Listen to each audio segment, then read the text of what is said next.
We've all heard it. You've heard it, I've heard it. The message is the universe loves you. And you are fine. And everything's gonna be fine. Don't be scared. Try to spread love. Be positive. Embrace the world. Embrace your fucking neighbor. And let go of the fear that's ruining your life.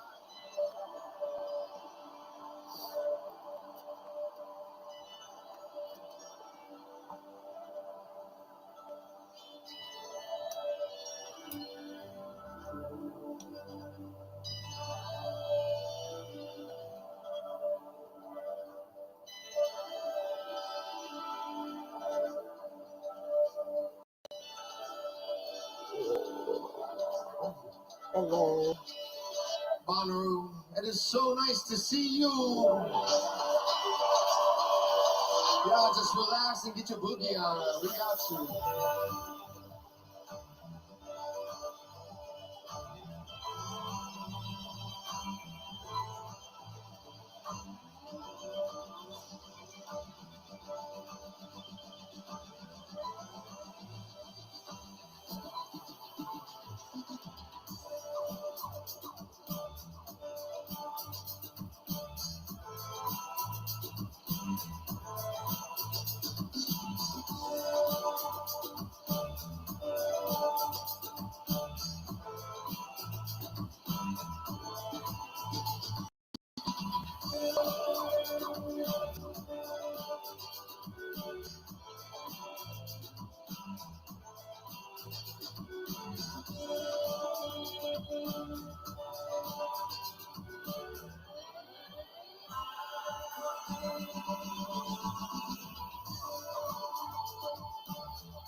Hello, Hillbilly.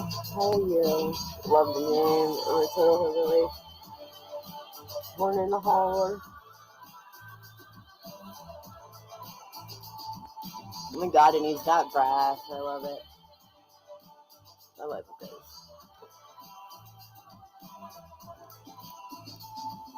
Are you gonna be my number one gifter, Hillbilly?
DJ, baby. I got style that you can't finesse.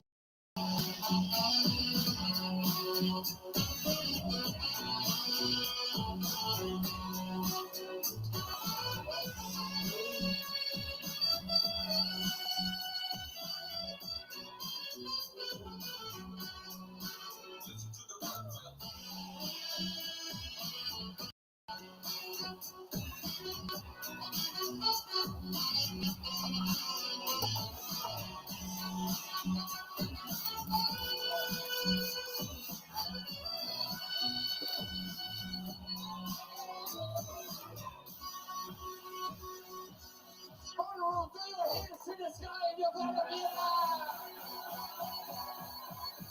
From the underground.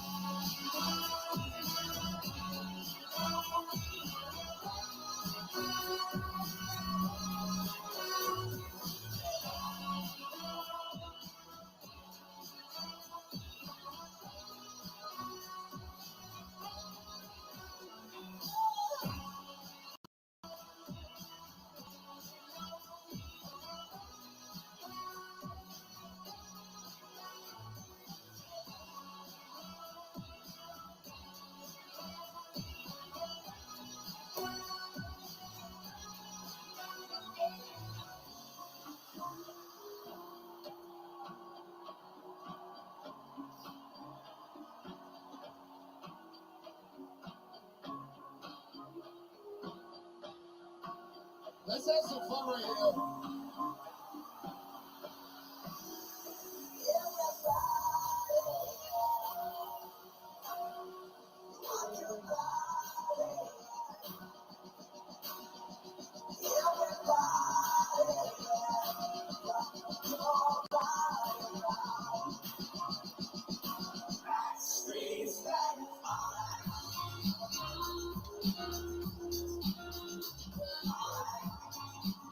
Oh,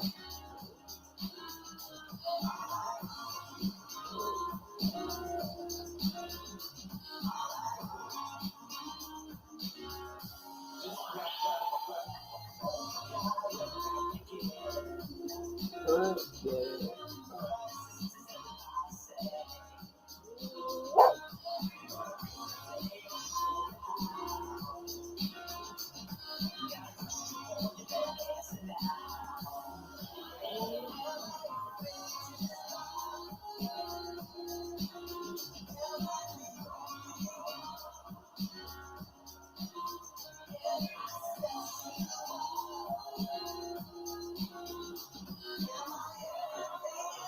You better rock your body.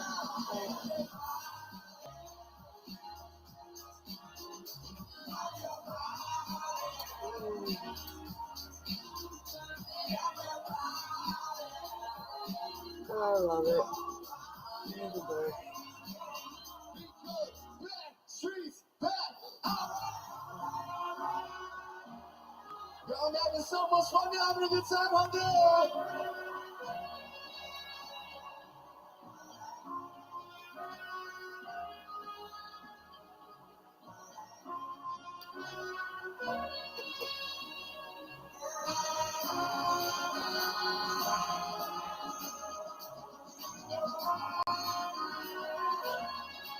Everybody, let's throw your hands up one time.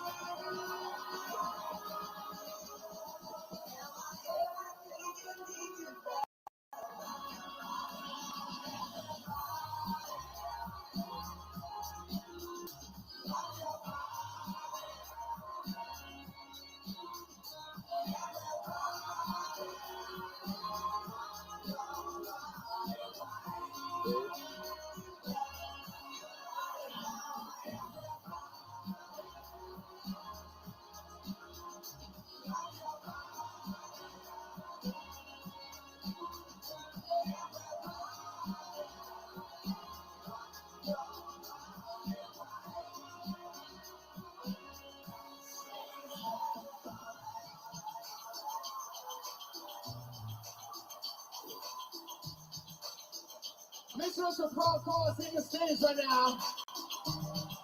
Hey. How we doing in the room? We're gonna do it like this. I'm not feeling so low, even if I don't love. Feel like the summer, we gon' make it, I know so. I know so. I'm not feeling so low, not anymore. Even if I don't love, feel like the summer, we gon' make it, I know so. I know so. I'm not feeling so low, even if I don't love, feel like the summer, we gon' make it, I know so. I'm not feeling so low, even if I don't love. Feel like the slow-mo, we gon' make it, I know so. Ooh la la la, sing it with us, come on. Ooh la la la, goes like, ooh la la la, ooh la la la, ooh la la la, ooh la la la.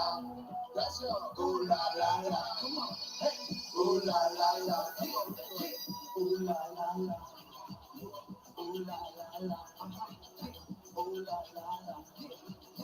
Ooh la la la, ooh la la la, come on, hey. Ooh la la la, ooh la la la, ooh la la. You shooting star, think I know that you're going far. Tell me what's the move, take the groove, really doing that's a vibe. What's the move? Come on through and don't slide. I'm not feeling so low, even if I don't know. Feel like a slow-mo. Come on, we gon' make it, I know so. I'm not feeling so low, even if I don't know. Feel like a slow-mo. We gon' make it, I know so. We gon' make it. I'm not feeling so low, come on, even if I don't know. Feel like a slow-mo. We gon' make it, I know so. I'm not feeling so low, even if I don't know. Feel like a slow-mo. We gon' make it, I know so. Come on. Hey, hey. Ooh la la la, come on. Say, ooh la la la, come on. Ooh la la la, come on. Ooh la la la, y'all know that.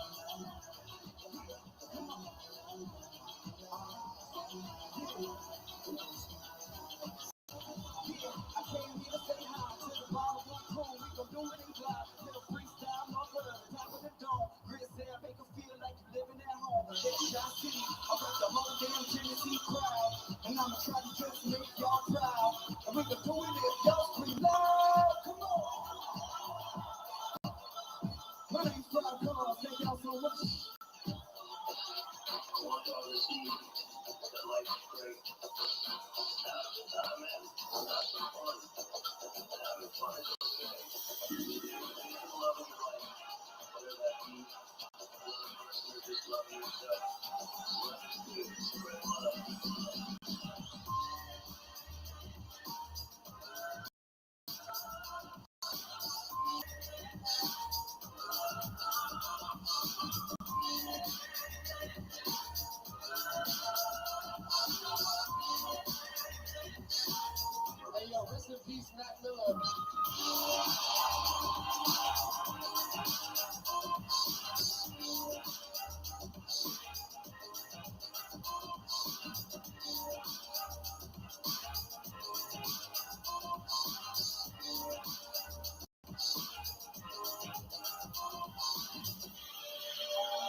anybody getting high and having fun currently? Yes, of course, obviously.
Y'all feeling the summer vibes right now, mama?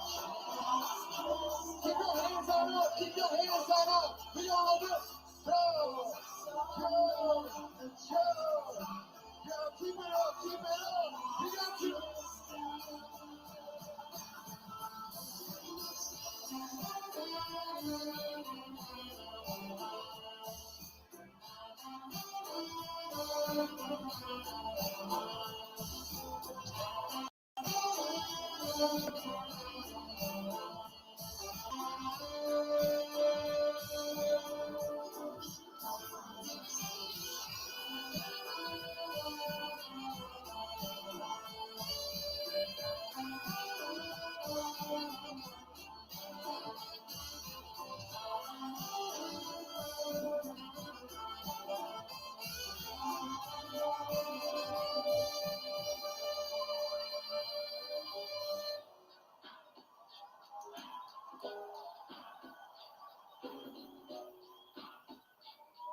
Hey, we love you so much. Holy moly.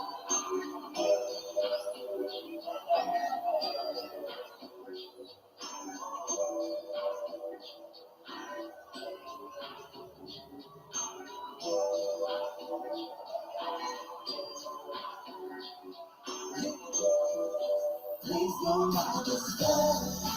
This one is for me. I just got this something down. Situational and playful. Please do not disturb. This one is for me. I just got this something down. Situational and playful. I'm off for the summer, so please use my number. That sunshine is calling my phone, but ain't no one at home. I'm gone fishing, and all my stress gone missing. I'm sorry, not available. You could leave a message after the tone. Miss your call, cause I don't give a it's not available. See, I don't plan to hit you back ASAP. The only thing I want to do is kick way back. I'm getting lost like a needle in a haystack. All this stress that you talking, I don't play that. I'm singing songs with the homies during sunset. A little sad, something so to get the mood set. Don't ask for the time, cause I ain't finna check. Yeah. Please do not disturb. This one is for me. I just got this something time. Situational airplane. Please do not disturb. This one is for me. I just got this something time. Situational airplane. Please do not disturb.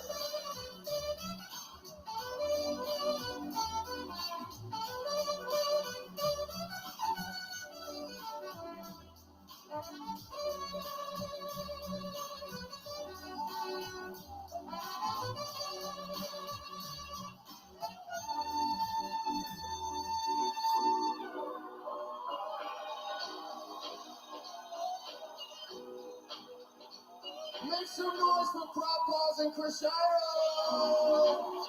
Guys, they're so wonderful. Let's keep it bouncy, y'all.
Well, we got a beautiful moment. We got a gorgeous just sunsetting in a crowd of absolutely amazing people. I know we're going where we need to be.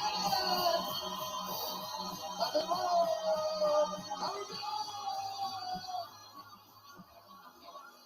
Keep bouncing.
Hey, y'all want to do something with me real quick?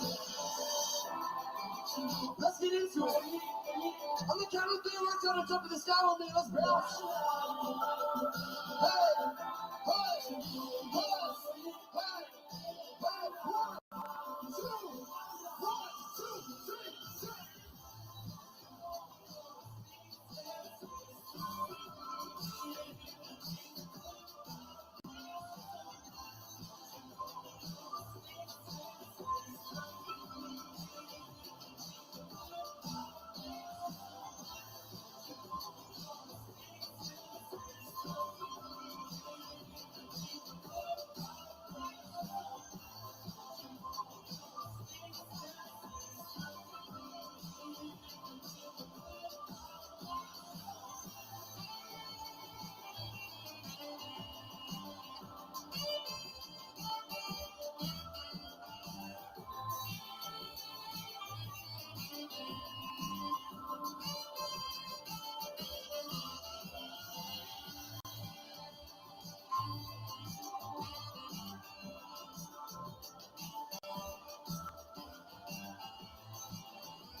4.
thing that I wish for you in your entire life is love. That you feel loved. Even if it's just by yourself, that is the most powerful thing. I hope you know you got it within yourself. And if you can feel that love, I hope you can share with the person next to you, with your community, with your people. I love you always and forever. Just know that. Put your hands up to the sky.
So y'all know it is big shoes to fill, and I'm so sorry, and we hope for the best and no speedy recovery for Rainbow Kitten Surprise. We love them forever and ever. Everything's gonna be amazing. And so we had to do a little remix of one of their tunes. We wanted to bring some of their sound from their set to the stage for y'all.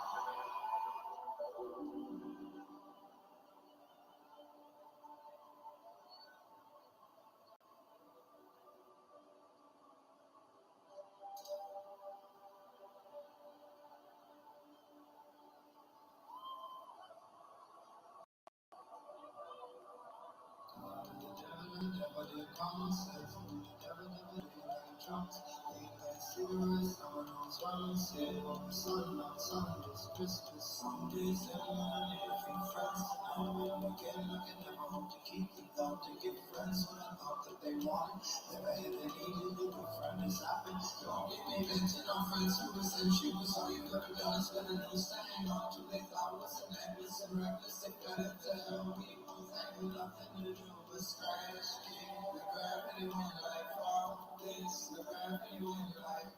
You could leave it all behind, keep it the devil in time to lose some time. You could let it all go, you could let it all go. Free fall, free fall.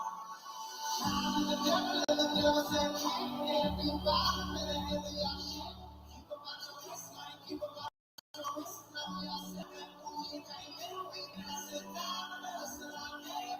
I can't even come up in the soul time, man. Walk the same deal you are.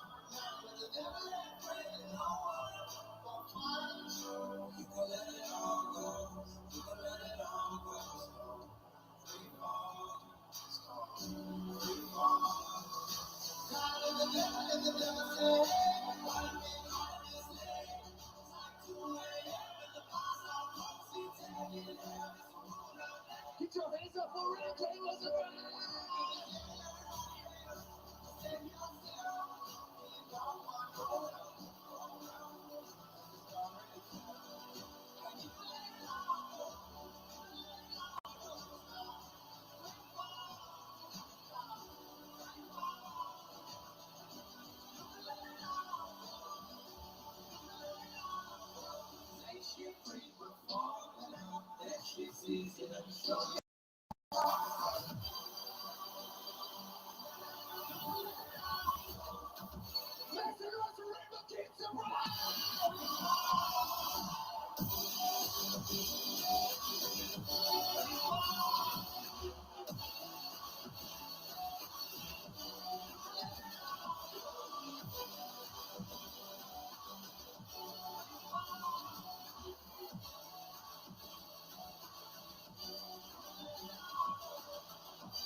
Shit free from falling on that shit easy. Let me show you how it's like.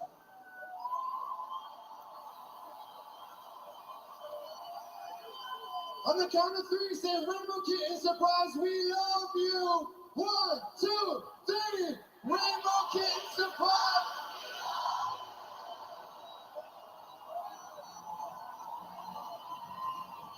Let's bring it home.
On this very last one, let's kind of just let it shake it all out.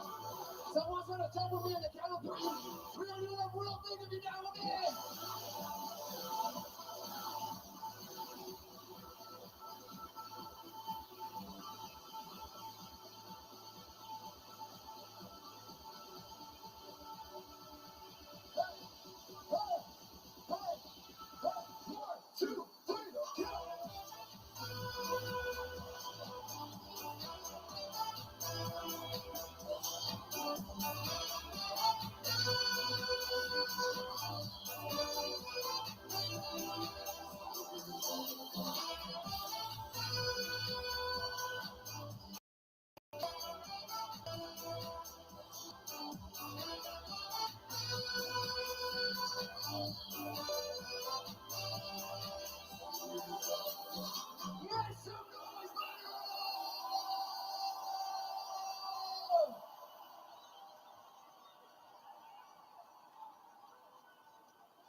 Once again, that's it for me. My name is Grizz.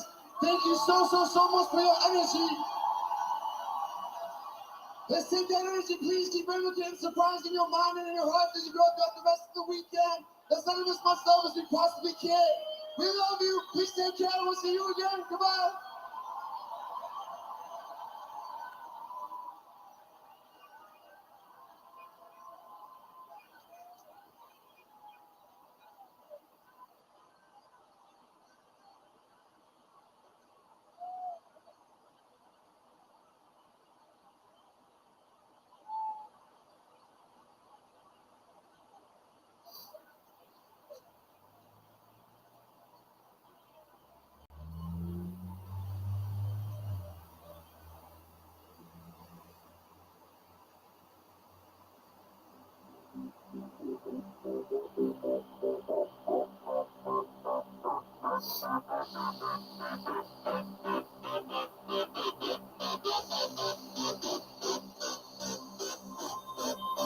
Oh, my name is Tika. Lonnie.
How's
everybody tonight?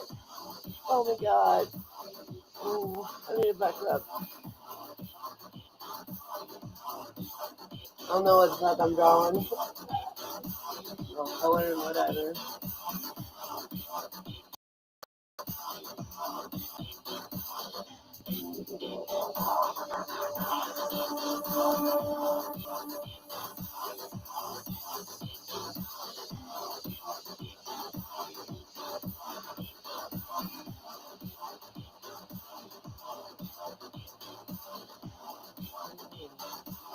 Fucking head sounding.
How are you? Longy, like teacup. My God given. My head is pounding, man.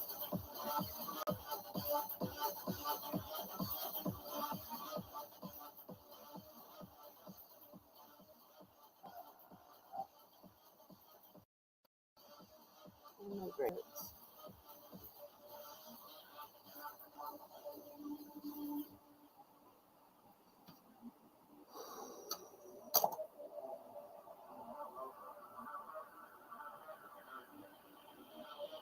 I don't normally get headaches.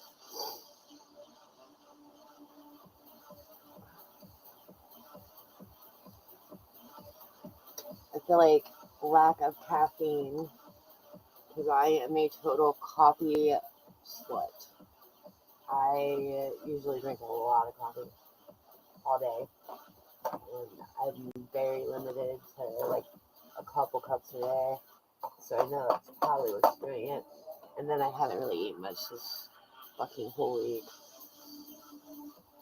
But, oh wow, I feel bad for people that get headaches. This fucking sucks.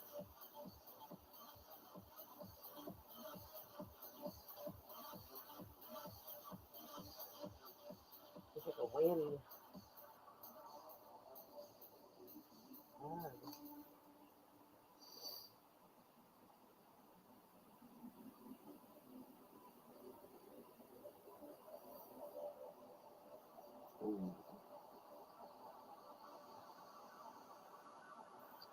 Hello, new friends. I'm just complaining of a headache. I don't know.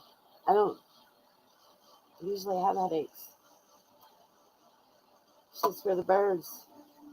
No, don't give it to the birds. That sucks.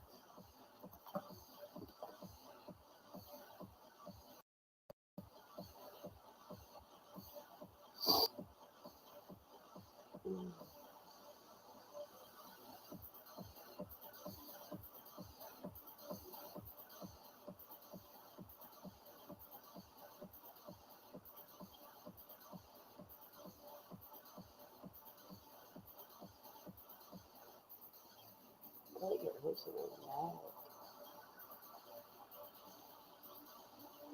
Yeah, I'm a little freaked out. I don't get headaches. Like, this is weird.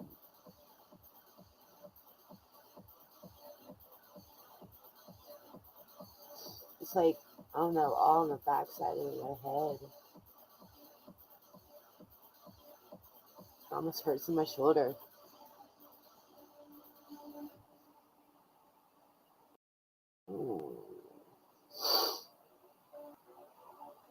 Kind of hurts in my, like, up here too, so maybe, I don't know.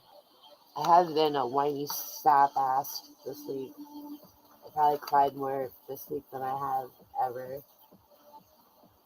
Well, not ever, but I think it's lack of caffeine, which that just makes me want to totally not fucking drink coffee ever. I'm serious. If I'm getting these from fucking not having coffee, that makes me like so mad about being a coffee slut. Like I literally gold out and got a eco-friendly like quiet generator, so that I could use it at the shows for my Venn site. But I swear to goodness, it like literally powered a fucking Keurig. $1,200 to power a Keurig. And that's really all I've used it for. Like, for 3 years, I used that fucker. But, I mean, I'm not being dramatic. Like, I am so bad that if I had stopped at 3 gas stations and could not get coffee while I was traveling, I'd literally pull it out at a gas station parking lot, fire that bitch up, turn my Keurig on, and make my coffee. Like, right now, I think I left one way.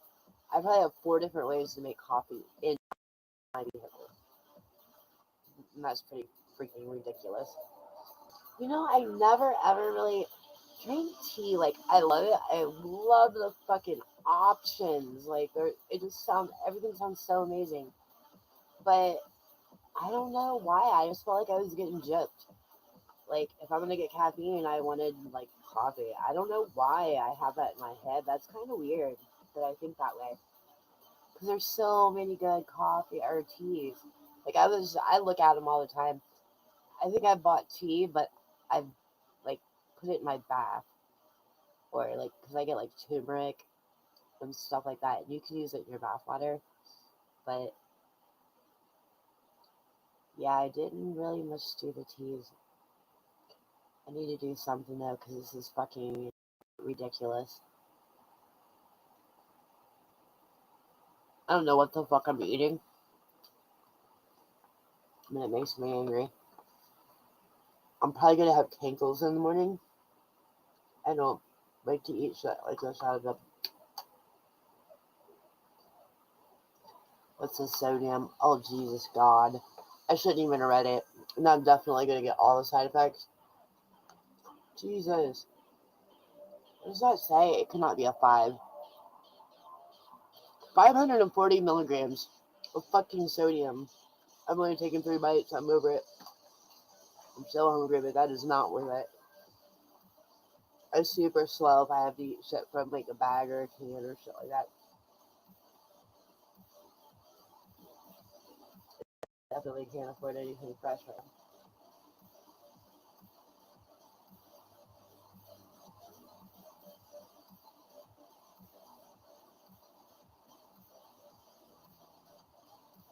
And I don't like to take anything. I don't much take pharmaceuticals either. I don't even think I have Advil or Tylenol or anything like that. If I dig in my purse, I might have a few in the bottom that somebody might have gave me.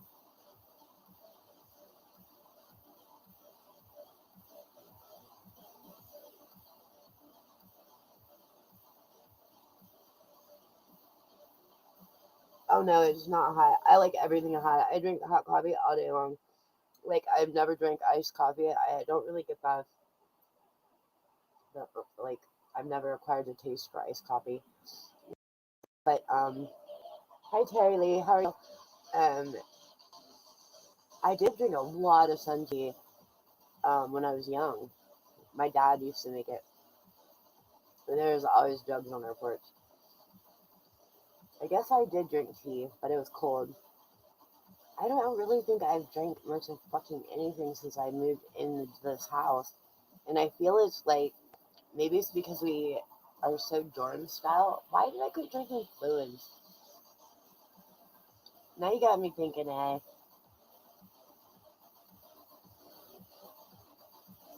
don't drink anything at all, ever, except fucking coffee. I have a serious issue. Not anymore. I'm poor as fuck. I figure the cigarettes and the coffee are gonna be the first things to go. Which I guess it's not a bad thing, I guess. I just need to find some place to get some like bulk from like the beans and bulk vegetables, things like that I can. And I have a huge, like, I think I have like a 50-pound bag of rice, so I'm good there. But all this fucking fuck shit that we eat, I can't even, like, I don't understand how it stays okay. That's really the only reason why I eat it. It says tuna. Now I've seen that. I've gotten the tuna before. This like the lemon, or they've got different flavors. But I noticed tonight it said pasta and beans. Okay, for one, the beans are so GMO. You can tell. Like you'd almost they're not fully cooked. They're weird. But how the fuck does the pasta even stay pasta? It's so freaking me out. I can't even read it. I'm getting old. I need a trick so that I can read my stupid fucking little print. Oh, hey, I found my fucking glasses. I have been missing. Look at me. I don't even know where they're at now. Oh my god. Are we serious? Gee, Monique, I'll put them up here. I lost them 8 months ago, and I am legally blind. But my dad didn't even tell me. She just like put them in a drawer, and I noticed them. She's like, "Oh yeah, I found them under the." She cleaned the mudroom and found them under the shoe rack. I was like, "Good lord, 8 months." Oh, it's foggy as fuck here, so I can't. I want to see the stars. That is the only thing I missed so much without my glasses. So I do want to go see the stars. I am super struggling. I don't like being stuck to where, like, because I don't have any gas in my truck. I don't like to just be stuck to where I can't even socialize or go sit with a friend, and it's not real healthy at all. I don't like it. I need a horse. Actually, I need like a little moped. That's what I need. A fucking moped. I go everywhere on it. I'm about to start gas jugging and just take the fuck off. Maybe that's why I'm broke. I don't know. I'm trying to figure it out. Because, like, I don't believe that bad things happen to good people. And, I mean, not like in that sense. Like, I'm really, really trying hard. So I don't see the universe sitting me on my ass like this unless there's something we need to figure out. So I'm fucking racking my brain. I'm trying not to get in the poor me situation. What am I trying to do? A camera. I think this is what you call a migraine because I can't see shit right now. Why would I want to take a tour of my fucking basic ass camera? Dumbest questions. This phone. Okay. So, there we go. Hold on, we go to Zoom. My blind ass. Stop. Just photo. There we go. Photo. Oh my god, that's big. That's what she said. Oh my god, I don't even know what this shit is.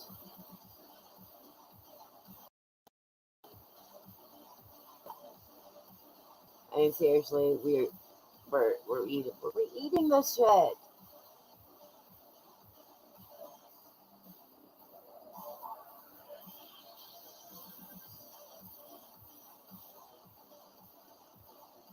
That's what it was. It was a garbanzo bean. That's what I was eating.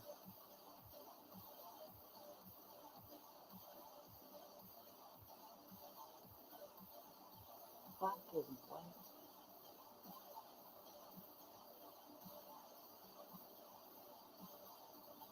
I can't handle it. Water, potassium, niacin.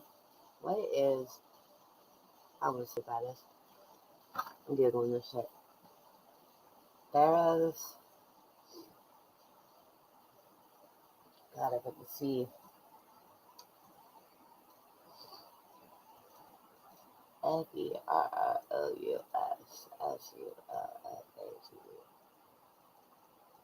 Ferrous sulfate side effects. I mean, that's the first thing that comes up.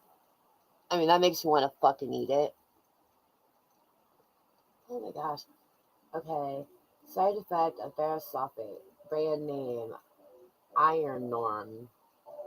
Oh my god. It's a fucking Fermi. stomach discomfort or heartburn, losing your appetite, diarrhea, darker than usual, and then it says poo, and black stained teeth. And this is in our fucking food. Why should you avoid this? Oh my god. Oh no, what should you avoid? Oh, you can't eat anything or drink coffee or spinach or... Oh my dear god. Is it okay to take Pharaoh's coffee every day? One day, but get side effects down here. Wow. Who shouldn't take it? Okay.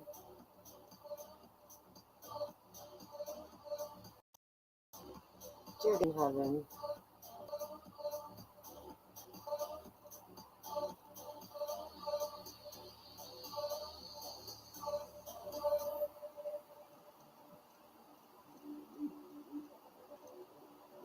Why is this in our food?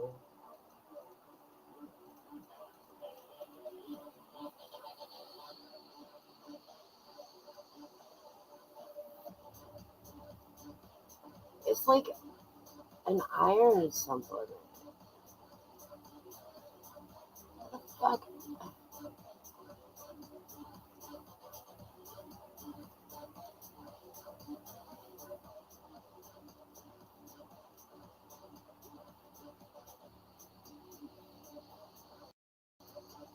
I just put Y in food and it gives me, again, ferrous sulfate in food side effect. Why is it giving me side effects like right off the rip?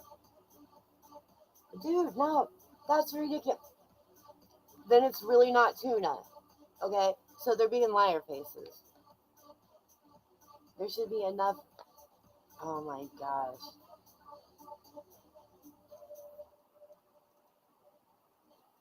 What the holy hell? I don't get it. You're not even supposed to eat food with this. I just in your food.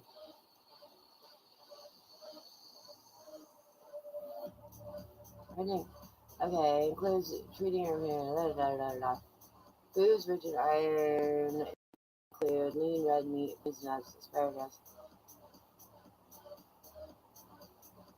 That makes no sense.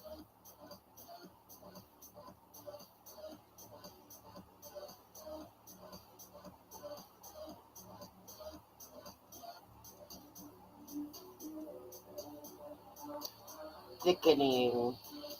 That's what it is. Products have been used for a long time.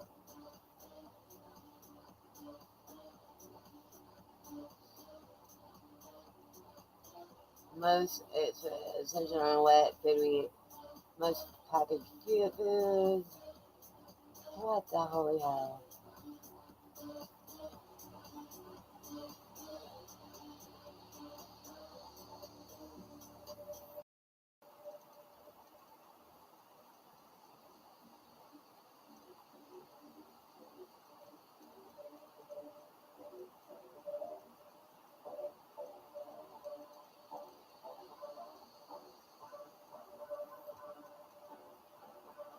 This is ridiculous. Wowzer. So, oh my gosh, I'm gonna have to eat side effects before I'm done reading. I don't get it. Okay, let's pick another ingredient out of here.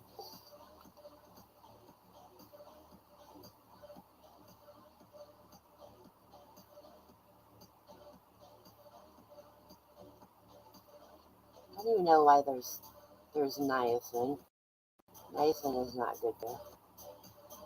Diamonoate.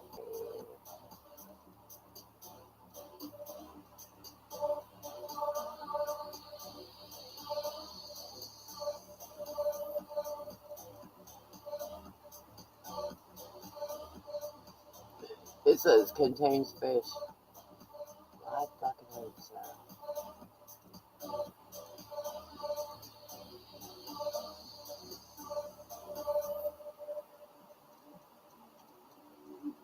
What?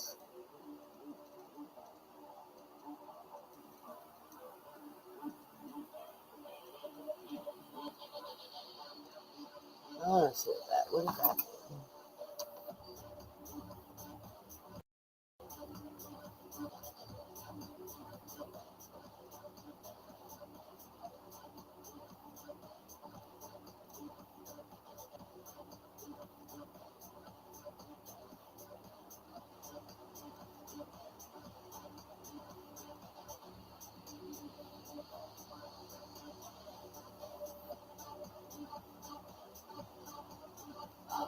Makes me never want to eat anything out of a bag again. I really try not to. It's like I had some fraudulent use of my credit card, and I've been dealing with that too. I called him and I was like, "Listen, bro, you guys said you did a thorough investigation, and because it was here, here, and here, that they thought that I probably did." I said, "Number one, you called me a fucking liar. I didn't talk like that." But I was like, "You called me a liar." I said, which I'm really upset about. I said, "So I'm a liar, and I called back just to get some free fucking cash," which that just pissed me off. But then the fact that they said they were thorough investigating, and no, because I haven't eaten fast food, and I mean, maybe one or two times because I was absolutely dying of starvation and needed something on the road, but that's probably 2 times in the past 4 or 5 years. And I do not erase shit. So I have a Google timeline going back to like whenever there was a Google timeline started. But yeah, I don't even eat fast food. I remember I figured it out before everybody figured it out because there was shit in my car. I'm so bad with my car. I travel, so there's always something that gets underneath and behind. And I remember pulling out a Little Debbie, and I knew that that box of Little Debbie's had been in there for like a year. And a cheeseburger for my kids, french fries for my kids, they were still the same. Like, absolutely the fucking same. And I was like, no wonder this shit makes you feel horrible.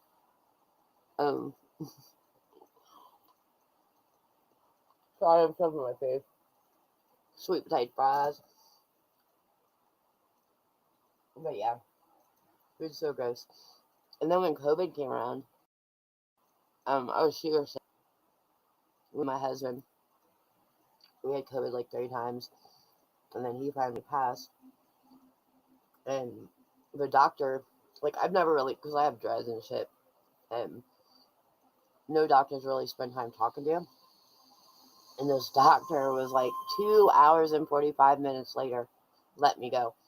But he kept smacking the hospital floor. And I was thinking that is so gross. But he kept smacking it. And he says, "You don't eat anything that doesn't grow from the ground." And he would go, "Grow from the ground." And I was like, man, like he wanted to drill this in. Oh my gosh, if I eat Taco Bell, that definitely made me. I don't have, they say I have something called, I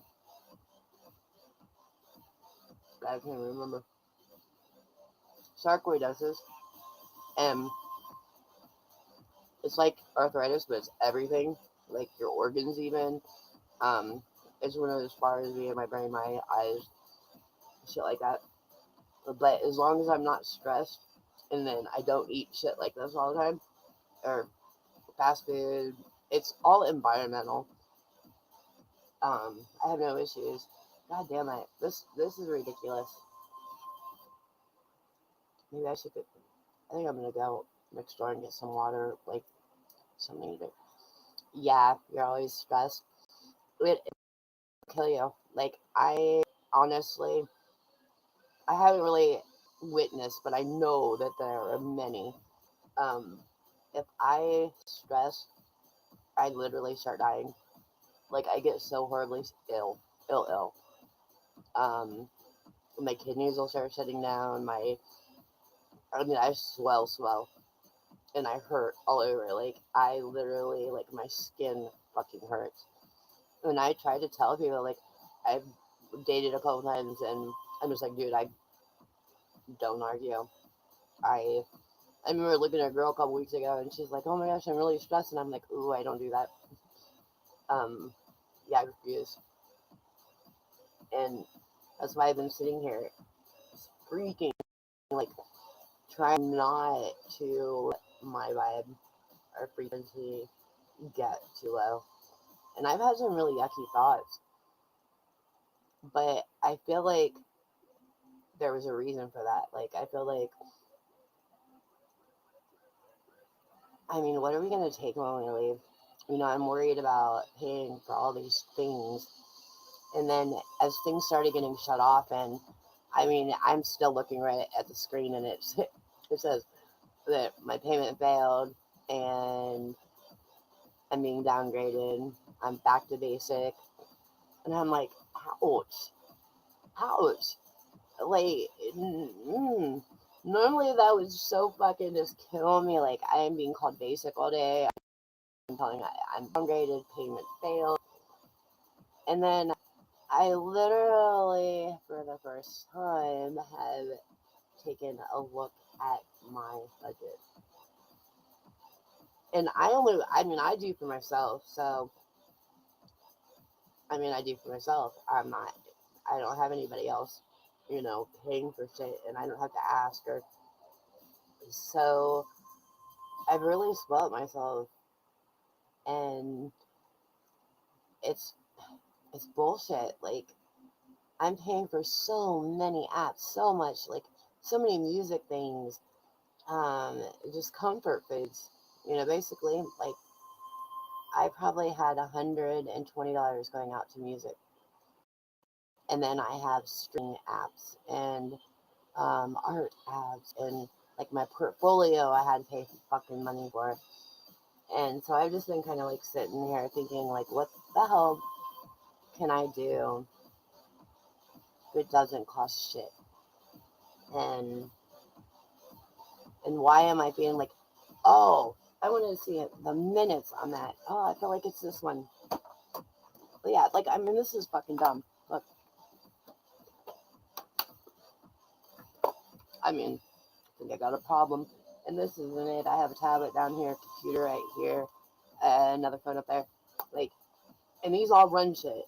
I got one for NA and recovery. I got one for family. I got one for doctors and bullshit. I got one that I just fucking skipped because I'm bored and sit at home a lot by myself. But everything's doing something. Yeah, and then just the fact that I have that much, like, a Wi-Fi and a 5G just around me constantly. I'm missing out on a lot of good shit. And I don't know. I can't fully say that I'm happy I'm broke. But it really did. It did really fucking ground me, man. Oh my gosh, I love it. Yeah, I was a complete computer nerd at that time. Like, when Roadrunner first came out, I had what was it called? What do we steal fucking music from? I can't remember. Fairshare. And I was actually getting music from Australia.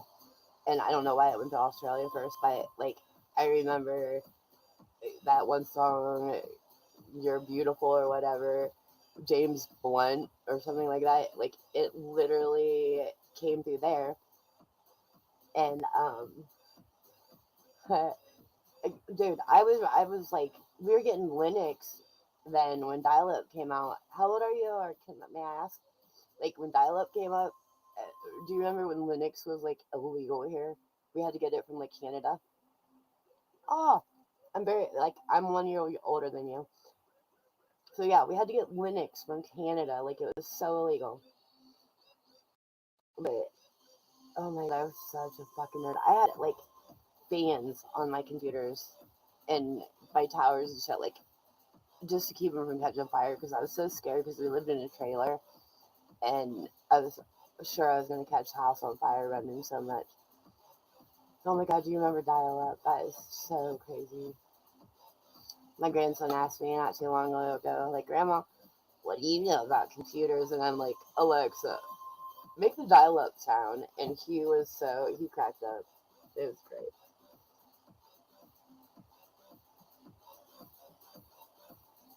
Oh yeah, I got into a scammer today. I'm like, dude, what the fuck do you want? I'll give it to you. Do you want my social? I mean, I have no bank accounts. I mean, the phone number that I gave you doesn't go to shit. It's just a fucking phone that, I think I got it from fucking Obamacare or something. And I dilly-dally on it and fuck around and I just try to, And the electric handshake. Oh my gosh. Dude, I don't know. I guess I get bored. But you said you know about all that stuff, so.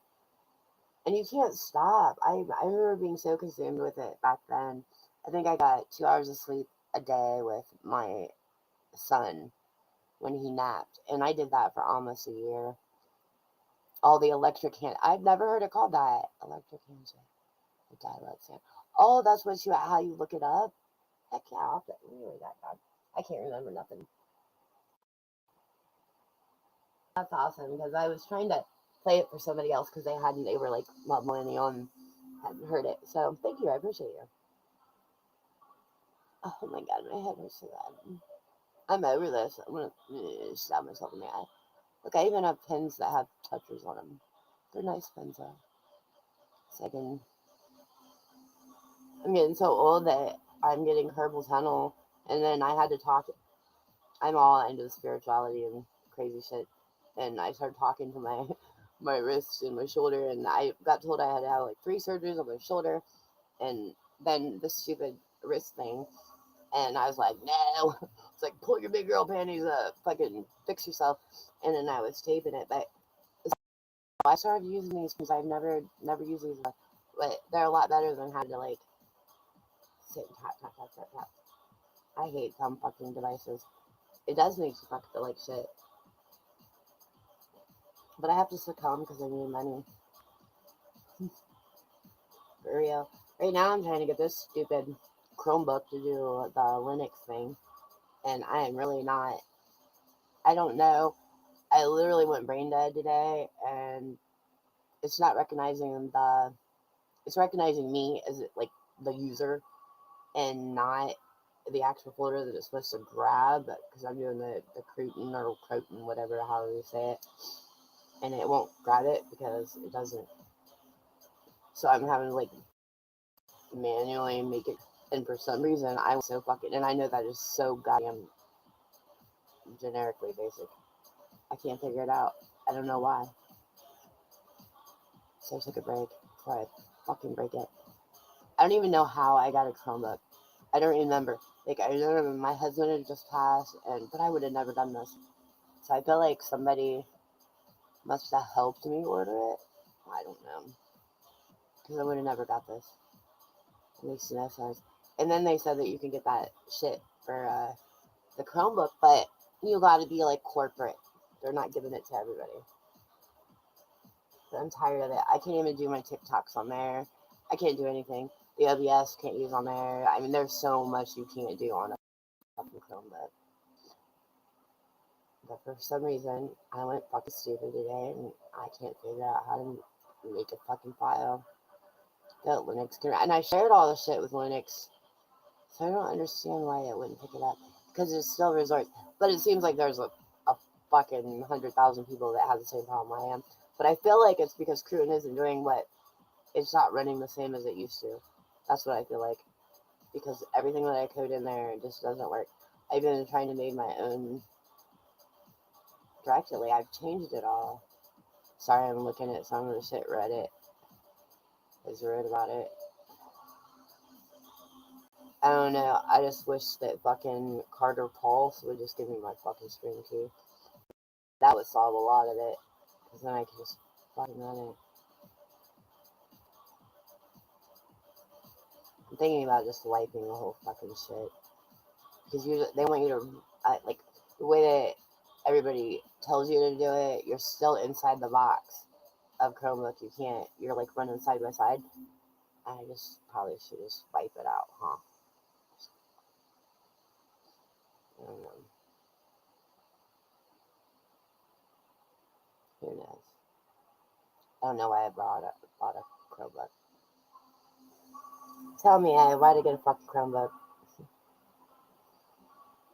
You're a nerd. You should freaking remote me. I'll let you do it. It's like me up all night. I want to make my own AI too.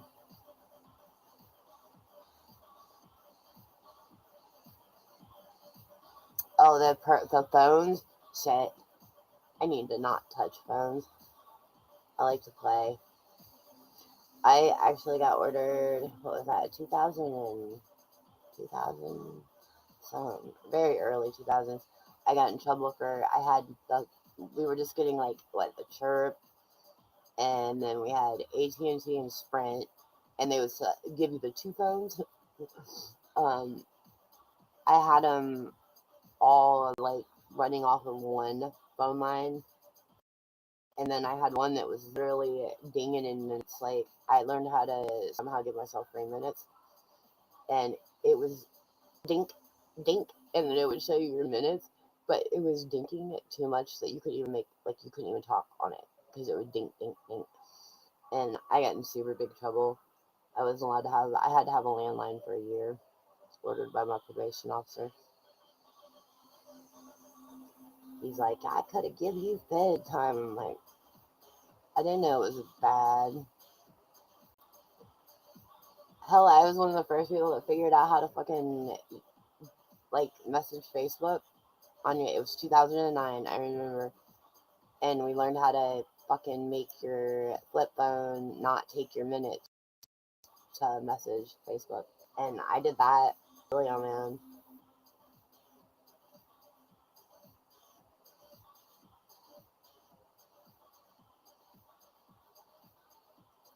I'm just trying to catch one of these scammers in my shit. That's what I've been trying to do. Because if you let them in, how do you grab them?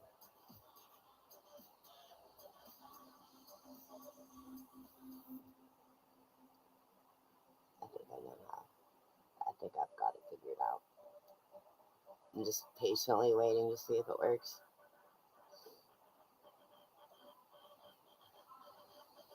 I had to wipe that and start it over too. Like I said, I ordered the Obama because you guys get them for free. Ah, Zeppy. I love the 2.7. That's all I seen was 2.7. I look up. Wait, there it is. 2.7. My head hurts.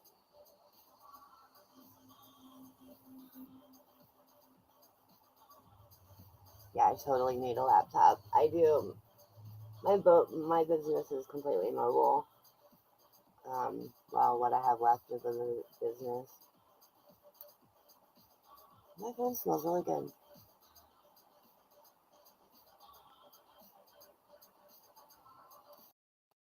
I should wear that for more often. Where the fuck is this been? I do smell good. I look like an idiot. Oh. Nikki. Let me see. Oh, I remember that face. Is he in here? Oh, wait, maybe not. There's so many of these guys that try to get me every day. And I told them they should be ashamed of themselves. Because I really need money. And I'll be like, you want to be a sugar baby? No, only way I'm a sugar baby is if one of you motherfuckers is diabetic. Because I ain't got no sugar. I don't do that. Fucking assholes. Hello, Haas. How are you tonight? I'm in here rambling. My head hurts. I had a fucking super big headache. I don't get headaches. And that led me to figuring out ingredients for this fuck shit. Talk about get cankles, and then we got all nerdy. Me and A, he's in here too. He's pretty cool. Haas, Haas. I don't normally introduce men. I work in the music scene, so a lot of the boys don't like they'll use a certain name here and then they'll use a certain name there. So I'm just always like, I'm pretty rude about that. I love the word sub. What did I hear today? No, I heard it last night. Somebody said hubbas.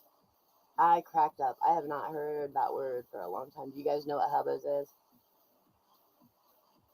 Ooh, my eyes are even red. Have you guys ever heard of hubbas? No idea. It's the hippie slang for crack. Hubbas and hookers. We used to say it all the time, but jokingly.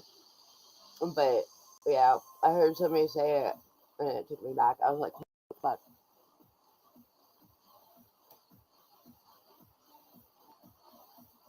I hate stuff in my face.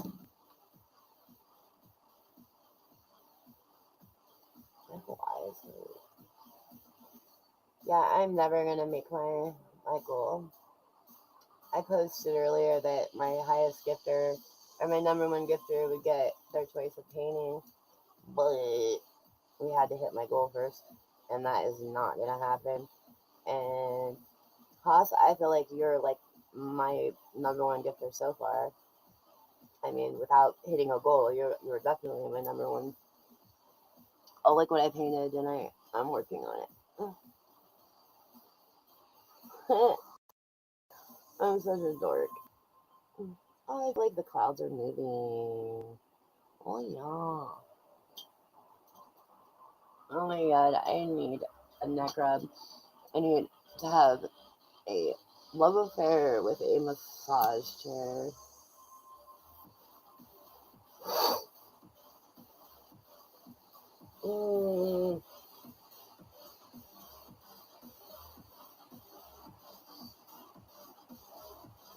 Thank you. Oh,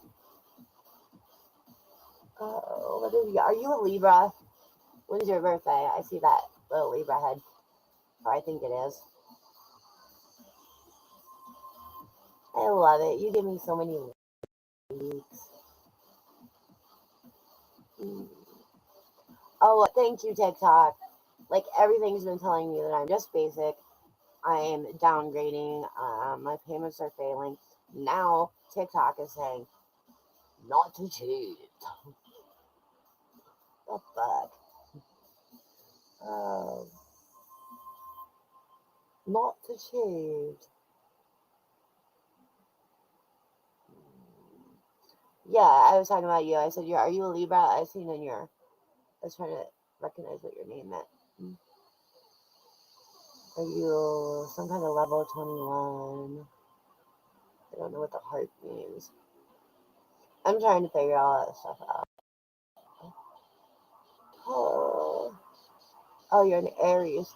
I'm Pisces. What's your birthday? Hold on, let me guess. Don't say it. Let's see. I would say you're at. Ooh, I want to say 4, but maybe 14.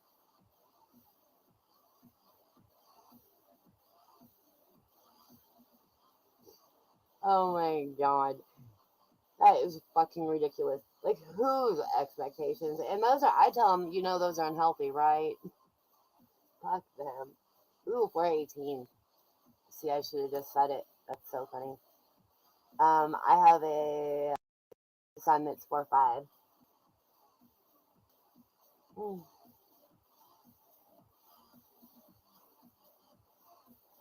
get along well with the Aries. Hey, what are you? What's your sign?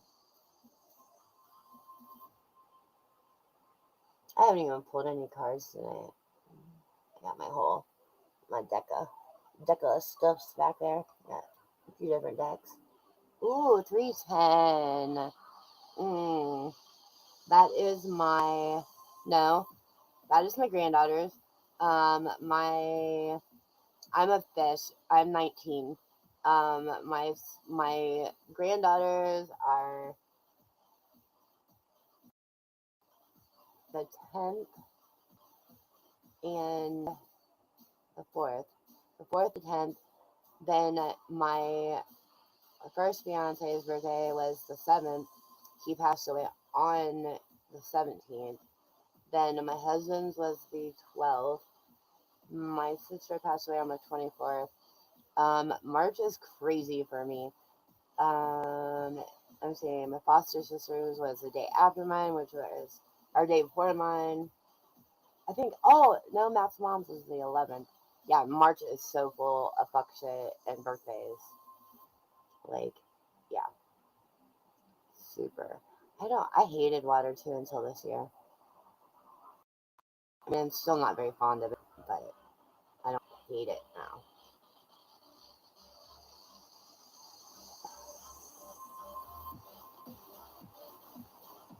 My daughter is pretty far. Yeah, that would be my Paisley Rose.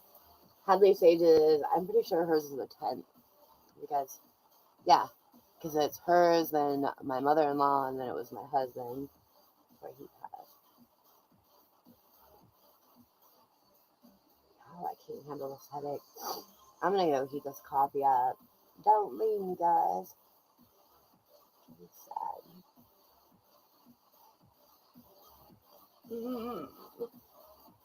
Everything hurts. Ouch. I want something to eat. So bad.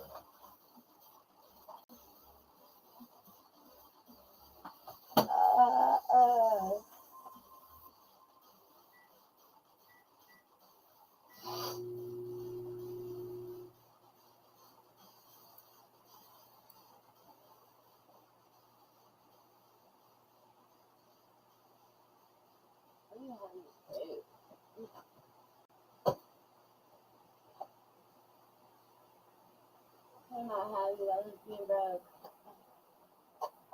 Oh, I fucking all.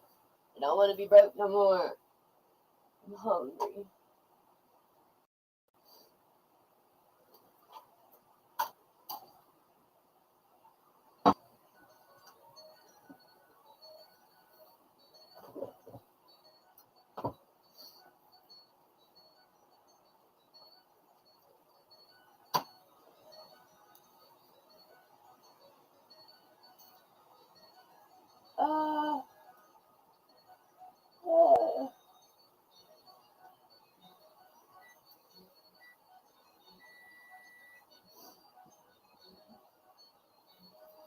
You see these?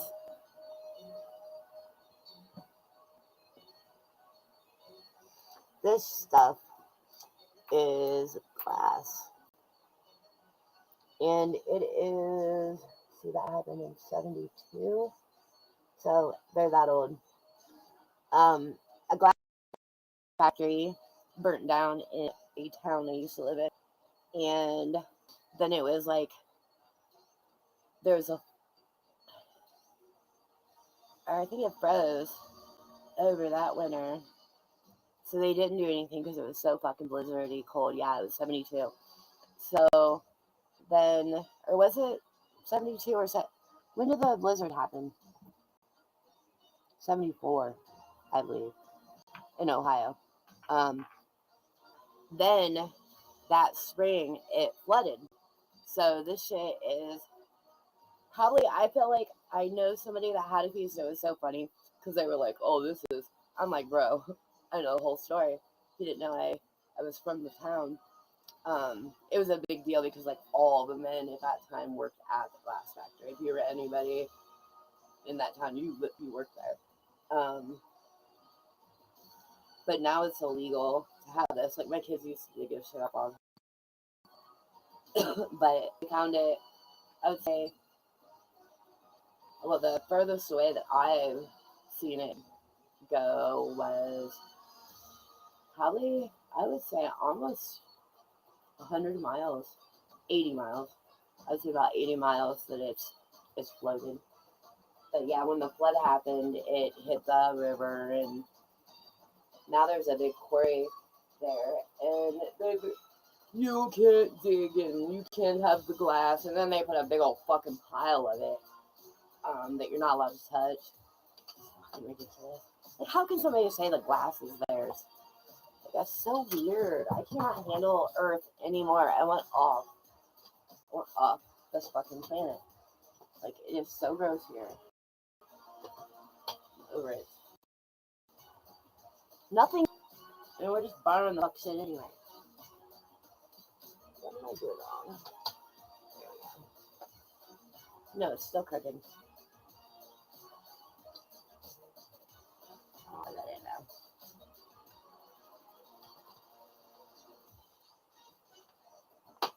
One of these days I'll have an eagle that works. Oh my god. I just want fucking a donut or something sweet. Fucking freaking out. I don't normally like eat a lot of that shit, but now that I don't have it, of course I'm craving it. Isn't that funny how that works?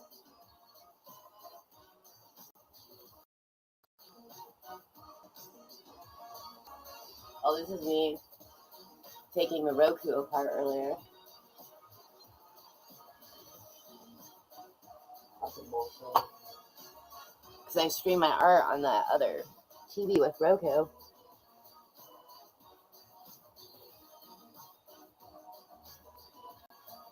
Oh, I know. That's like a bunch of the boys.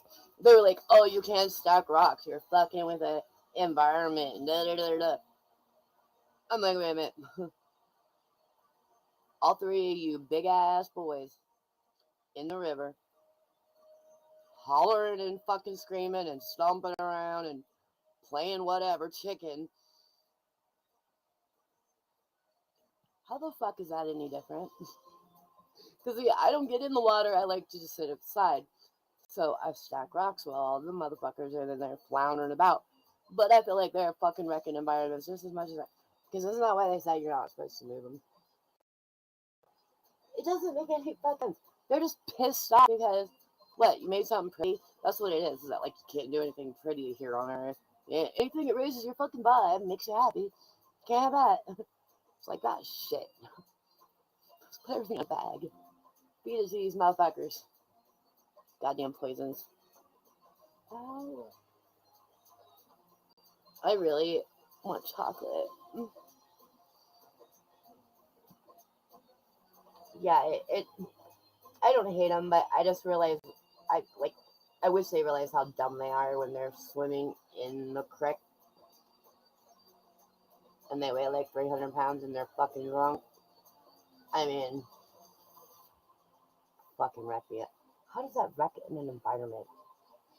I mean, I'm not gonna lie, I do feel a little bad when I pull one up and then the crawdad ain't got nowhere to go. But he'll find another rock. I don't know. Humans are so fucking weird.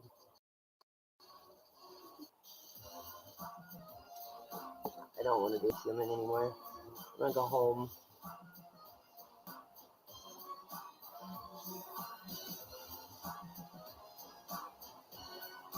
I love Oz. He so fucking gives me the like. And he even got the purple hat. I was talking to somebody today, or a couple days ago, and when I met them, they had a really huge purple hat on, and it was so shiny, like pink purple. But these kids were like, as soon as we woke up, they were like, "Oh, do you want a wine?" And I'm like, "Jesus fuck shit Christ! We just woke up. Like, can you breathe first?" But as soon as I was bitching about it, like, no, I want to eat and do my yoga and breathe and do things that are nice. And I was trying not to be too much of a bitch, but this guy come around the corner, had this fucking bright purple hat on, and I was like, no, I'm gonna put that motherfucker in my pipe and smoke it. And it was so funny. So yeah, the purple hat thing like gets me every time. Here, water is protected. Protected. How so? Like what? Like lakes or? I have one. Dyer. Yeah. Wait, where the? You just made it. There it is. You didn't see me with that on. I think I got another hat on. But see, fat ass head. What size you wear? 8.5. And I barely ever. Nope, this one's an 8 1/4. I can barely ever find like the 8 1/2. And then I got K-Julio. And then K-Julio. And this one, you can see he's got like a little bag of meth and then a pipe. And then I feel like I got my that must be the other hat. And then I've got this. I feel like all of mine like burnt in my fucking truck.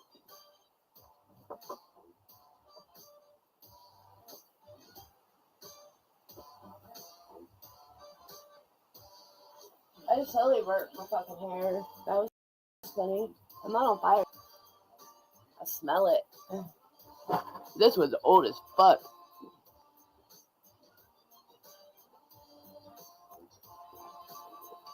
I know my other one is. It's got like cool fucking. Must be downstairs. I have some cool pens.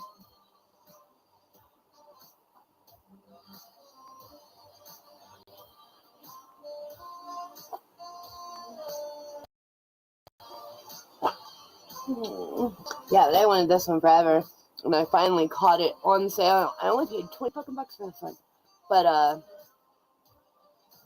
there was a bunch. I think there's like a turquoise one too, but I caught it on sale, but I couldn't get a fucking 8 1/2.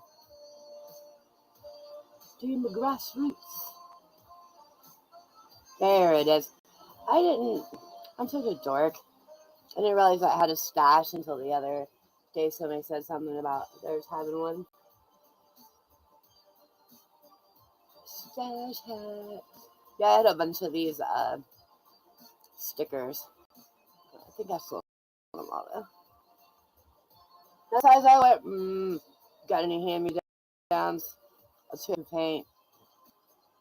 Mine's okay if I like flatten my dreads in the back, but I had some dude tell me you look better without a hat on.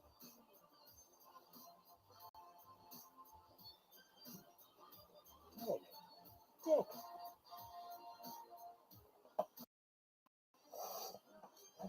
My whole face.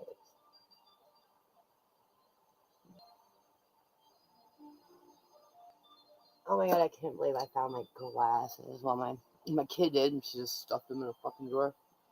But I haven't had these fucking things. I wish I was a body out. I haven't had these things for 8 months.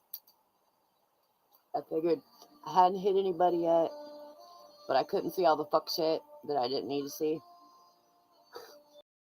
Like people giving me dirty looks and shit. But it's pretty cool that I have them. I haven't had them on my face since I got them though. I had them on for like 2 seconds. And I feel like, ew, wait a minute. I don't know that I can, dude.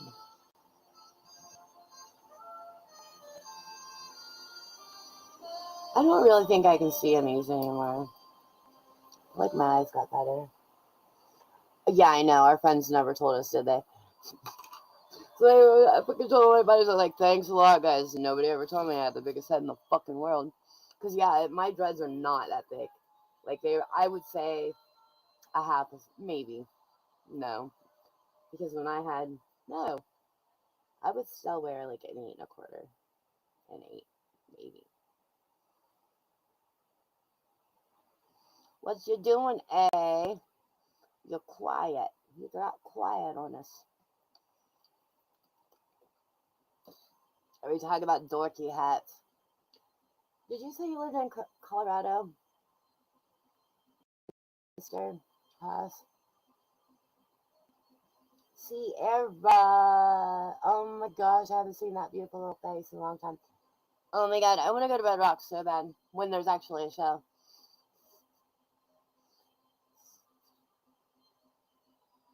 She's pretty. I'm just looking at your profile, so yeah. I love new faces. I love new faces. This music's driving me crazy. I'm gonna have to change it.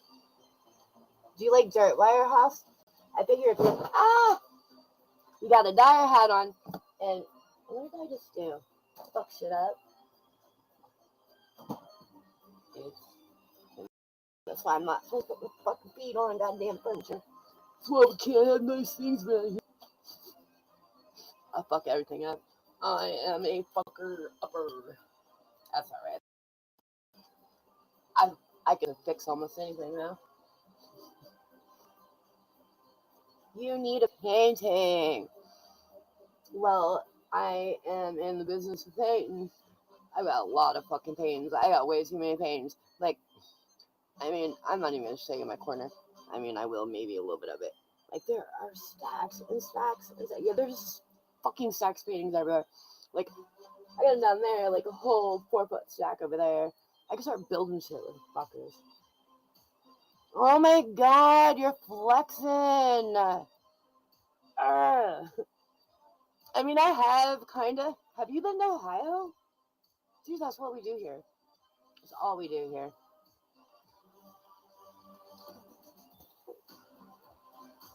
I fucking love dirt wire. Nobody even knows what dirt wire is. And I put it on there like, what is this? I think it's bad as fuck.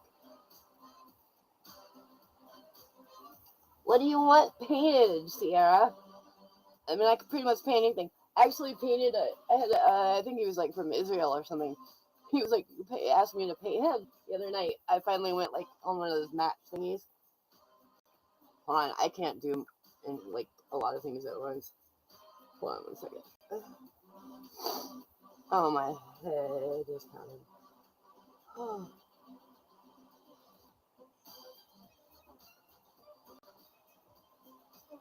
Okay, yeah.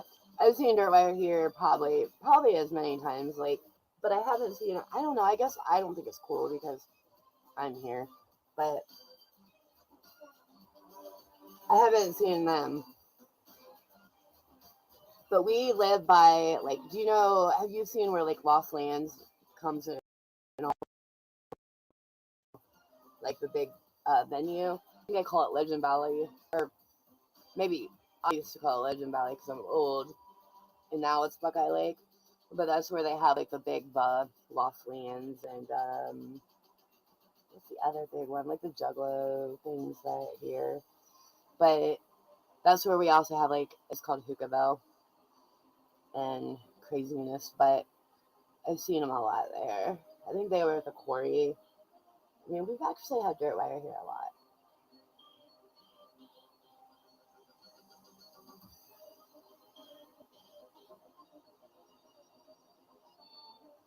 Oh yeah, there's Pyro.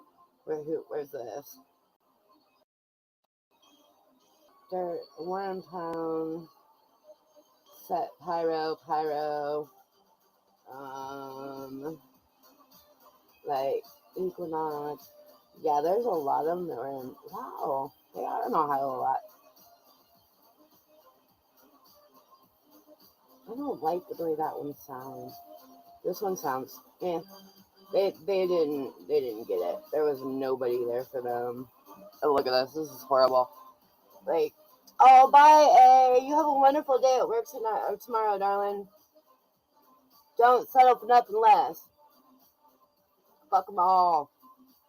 Let the haters be the fire under your arse. And no stress tomorrow. Mean it.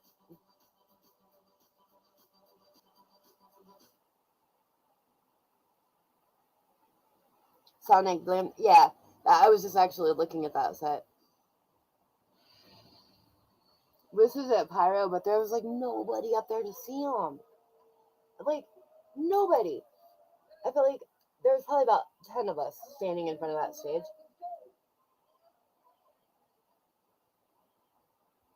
And they just don't have their happy.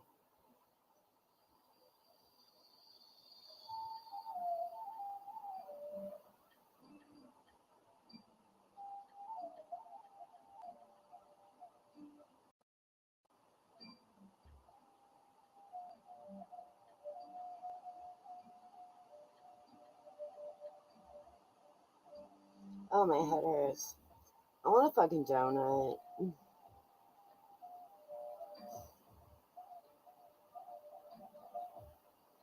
It makes me so mad. Like, I walked over there to Circle K, and I am fucking starving. And, dude, they had just thrown the food away. But they'll throw it away, like, right in front of me. And it's all kinds of shit. Like, all the donuts, all the fucking... I don't eat meat, but... I mean, my kids would. But, yeah, they throw all that fucking shit away. Like, when I first moved here, the girl would put it in a trash bag. Or, like, a garbage... Or, like, a grocery bag. And she would just sit by the door, you know, like sometimes you just put like right on the ice cream cooler, and that way I could just walk in and grab it. And I remember there was one new guy there, and he literally was counting it and throwing it individually into the trash as he was counting it and looking at me. And like, obviously, you have not been hungry, motherfucker. I haven't ate shit this week.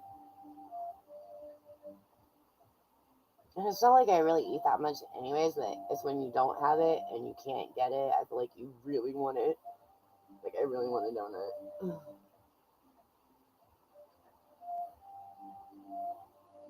It was so cool though, because I think this is in a quarry too. So that whole back wall at night had like Renegade EDM and shit there, and it was super neat. Like, they had like lights going all over it. I found that fucking shit ass sand in my everything. I just literally found some of it in one of my book bags. I feel like I might be getting a sinus infection or something. I need to have my teeth out. Something is fucking my head up. I don't know what I'm doing here. Oh.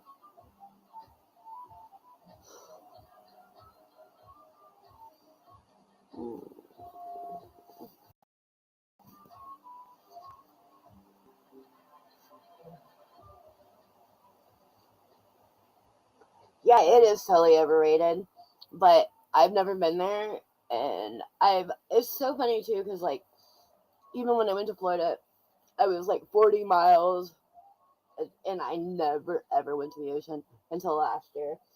But it's like Red Rocks. I've been probably 40 minutes away. I've never been there.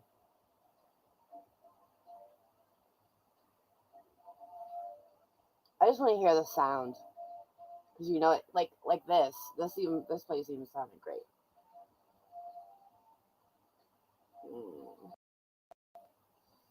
The whole self. I feel like I just need to take an out back and shot. Fuck yeah. Send me a fucking plane ticket. I wish I had the gas. Like, I just want to drive. I just want to go the fuck somewhere.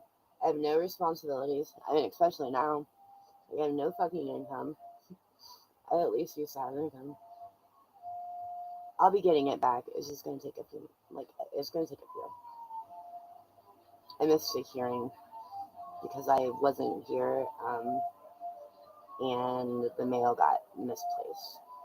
So, and I've been on disability for 20 years, and it was just an easy review. But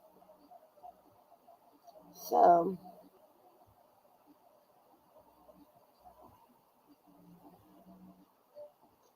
yeah, that's awesome. It's like your main venue then. Yeah, I have like the Columbus is like that for us.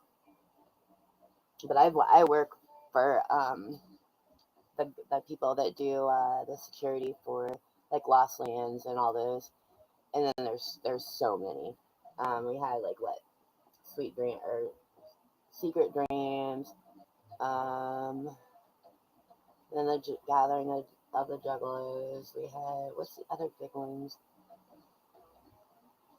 I mean, as far as like smaller uh, events, oh my gosh, I can't even name them. Like every weekend, I had a show, and I just stretched my like Wednesdays into a Tuesday and hop to the next one, and they're all like within. I would say like from where I'm at, my farthest is like 3 hours away, but they run consecutive, so I don't really have to leave the area. But last year I took off. I only did 3 shows last year. I just really needed a break. but I hate it because I isolated super big time. So now that I'm struggling, I really don't have a circle. I mean, I have a circle. I did not just say that. I have a circle, but I would really have to express my need, because otherwise they'd be like, "Oh, you're all right." Tipper, yeah, I've never been able to do that. Um, I feel like I haven't really went out of Ohio for music because we just have the best music ever. Did you really like it here? If you go to Red Rocks and you see shows and shit, you would fucking love Ohio. Like we have everything. Like I mean, I can't even tell you the lineups of the summers. Like there is a show every weekend, and most of the time you're double booked. So we leave one show and hit one, and yeah, and then I get paid security for security. Like I get a payroll, but then all the other shows, like I mean, I do trash. We're having a Christmas show. Like I do the trash for one of my brothers, um, and that gives you your ticket, and they try to pay. Like a lot of times, I will only take enough to get home, and maybe a pack of cigarettes on the way home because they lose their asses for just putting on a show for us. But it's super awesome family here. Like I can't even I can't even put into the words that, like how amazing the music family is here, especially for us deadheads like Tommy. Oh wait, have you seen one of these out there? I feel like you may have witnessed one of these out in your area.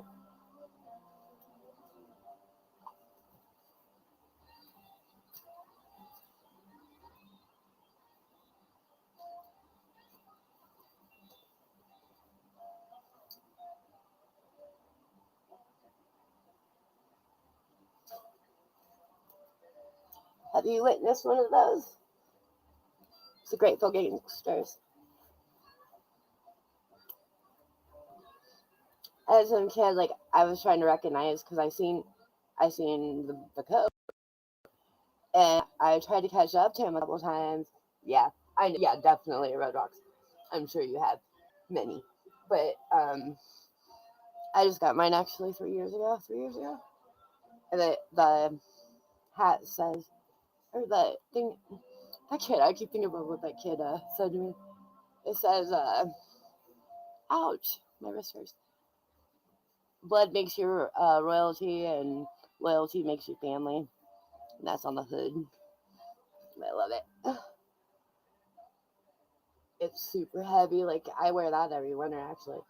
Um, but I was trying to catch up to this dude because all I seen was the back of him. I never got to see his face. And you can see somebody in that, and like you want to know who they are. And the fucker turns around. He's like, "Oh, well, where I come from, you gotta earn this." I was like, "Ew!" Like he was acting like I was like a girl, and I must have just jumped out of a tent, threw the coat on, and went to the bathroom or something. No, motherfucker, not it.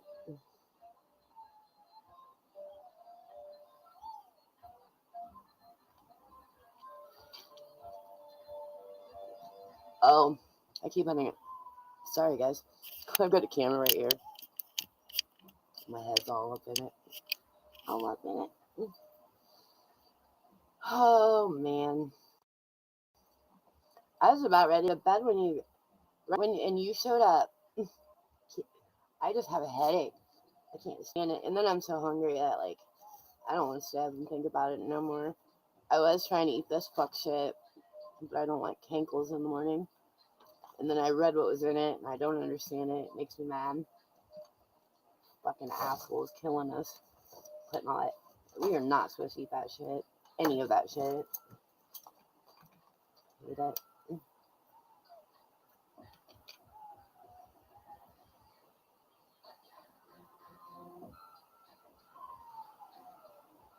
I'm gonna do something real quick, house. Hold on. Mute.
over here.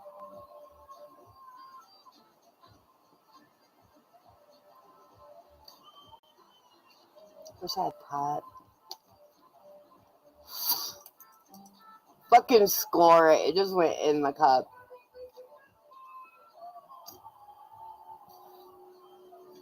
And I dropped my other dabs down behind everything.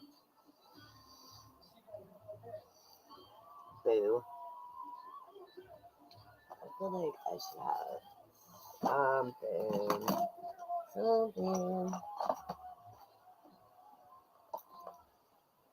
I need to figure out how to make people buy my art. It's so fucking, it's like, it's winter and we don't have shows. And yeah, Matt, why do you have to live so far away? We could go into a show together.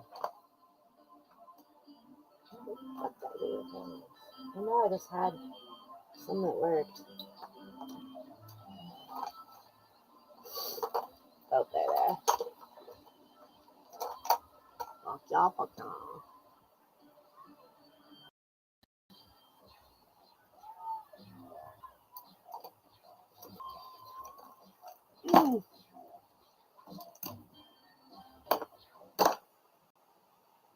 Motherfucking bucket of shit. Hello, Oh, do you believe in aliens, Hoss? dinosaurs. I Some do. people get I'm really weird confused about when it. comes to the But it's origins late, of so I'm just gonna let it reptilians. play. Ain't nobody else watching me anyways. Of course, Oop. it is a fairly common sticking point for those searching She for the said truth, sticking. because there are multiple reptilian humanoid species in our universe. The Yeah, they are. biggest gap in consciousness for many is understanding that not all the reptilians came from another planet, a craft, or another universe. Some reptilians are actually native to the Earth, and that's what I'm going to talk about today. Yay! Before we look deeper into the reptilians Have you involvement in this stuff? the grand experiment, I talk I to them want to all day. clarify one thing. Channels. It is the reptilian consciousness that has stopped us from My evolving butt's quicker getting numb. than we would like. Oh. This reptilian part of consciousness holds ignorance, a stubbornness, not willing to accommodate any other perspectives. So whilst for many this video may be fascinating and really help connect the dots together, I am presenting a version of the truth which may not encompass the entire truth. We are on a journey of constant learning. Just opening yourself up other views drastically accelerates your spiritual progression Really? towards 5D. Modern man has only opened itself up to the validity of quantum physics in less than a century ago, taking Newtonian physics for the be-all and end-all. Up until now, it was monotheism, created by the reptilian consciousness through Catholicism, the Catholic Church, that purposely separated spirituality from science so that humans could not see the truth about their existence and origins. When we open up more, the quicker we can find the truth. Firstly, I would like to point out from my personal observation why we willingly accept the existence of the dinosaurs, but dismiss that a smaller humanoid version of these creatures could ever exist, even though we know that many of the dinosaurs, like us, were bipedal biological entities too. The same argument, but in regards to size, comes from the existence of giants of our past. The Nephilim, who were a byproduct of the Anunnaki interbreeding with earthly women. In both cases, we have found archaeological evidence of both dinosaur and giant humanoid skeletons worldwide. Well, over Just Ohio. one has been hidden from the public. The dinosaurs actually played a huge part in this great experiment. Their genetics were seeded from their galactic ancestral neighbors, the Draconians. This made them the most adaptable species and the most logical choice to start this experiment with beyond simple life forms on Gaia, like those that originally spawned from the planet's waters. The Council of Light also authorized this plan for the dinosaurs to have their time, so to speak, to help bridge a bond with the Raconians reptilians. The reptilians would then play an active part in helping to oversee the project by witnessing the process of creation once again from fresh eyes. This was planned in hope that these beings could show more empathy for the inhabitants in this universal project if their own genetics were seeded first. Through this stage of observation, the Galactic Confederation had hoped that by working together with these reptilians, that they could form more of a cooperative relationship and sway their consciousness from that of ruthless dominance to love. As the dinosaurs' ancestors were supposedly known as the most ancient race in our universe, that is, they carried superior DNA in terms of their natural resilient ability to prolong their own species and survive.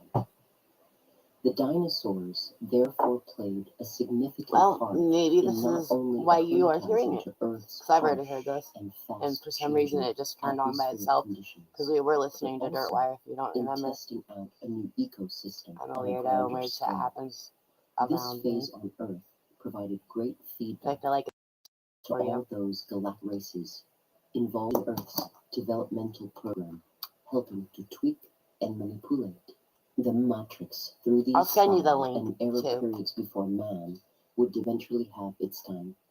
This was necessarily vital, as many species in our universe could not permanently survive on the blue pill.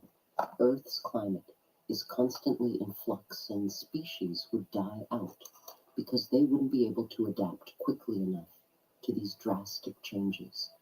Many ETs have proven this, even post the time period of the dinosaurs when attempting to first seed a planet for mankind.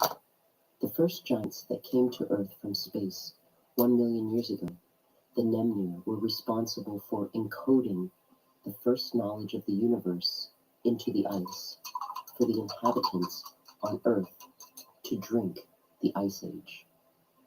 These giants died when the ice and glaciers melted because the climate suddenly became too hot for them in some areas of the planet, particularly around the equator. The opposite is said for the Anunnaki, who couldn't survive the wintry climates and would die in the sub-freeze temperatures. The dinosaurs helped in trying to assimilate the perfect physical genetics for later men, in which the Arcturians made the major breakthrough.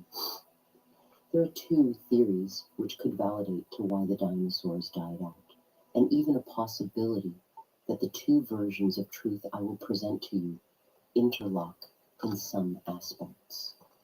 The most widely known theory describes the dinosaurs dying out through a global cataclysm 66 million years ago, which may or may not have been caused by an asteroid collision with the Earth. The repercussion caused many of them to go extinct through the impact itself, destroying the food chain and severely impacting the environmental conditions on the surface. Only a few surviving species evolved from that time and now share the planet with us today, like birds, fish, and smaller reptiles such as crocodiles, lizards, and geckos. The theory as to why the dinosaurs got wiped out was very similar in the way the Anunnaki have been claimed to have caused floods to wipe out the current version of man that was also not evolving in according to the Great Experiment's plan. The asteroid in this case was sent intentionally with the help of intelligent life. The Galactic Confederation had waited patiently for the dinosaurs to evolve into a more benevolent and civilized being, but proved that they couldn't surpass their natural mechanisms of fight or flight and all work together as a shared consciousness. The second theory will blow your mind and really reshape how we look at timelines in general.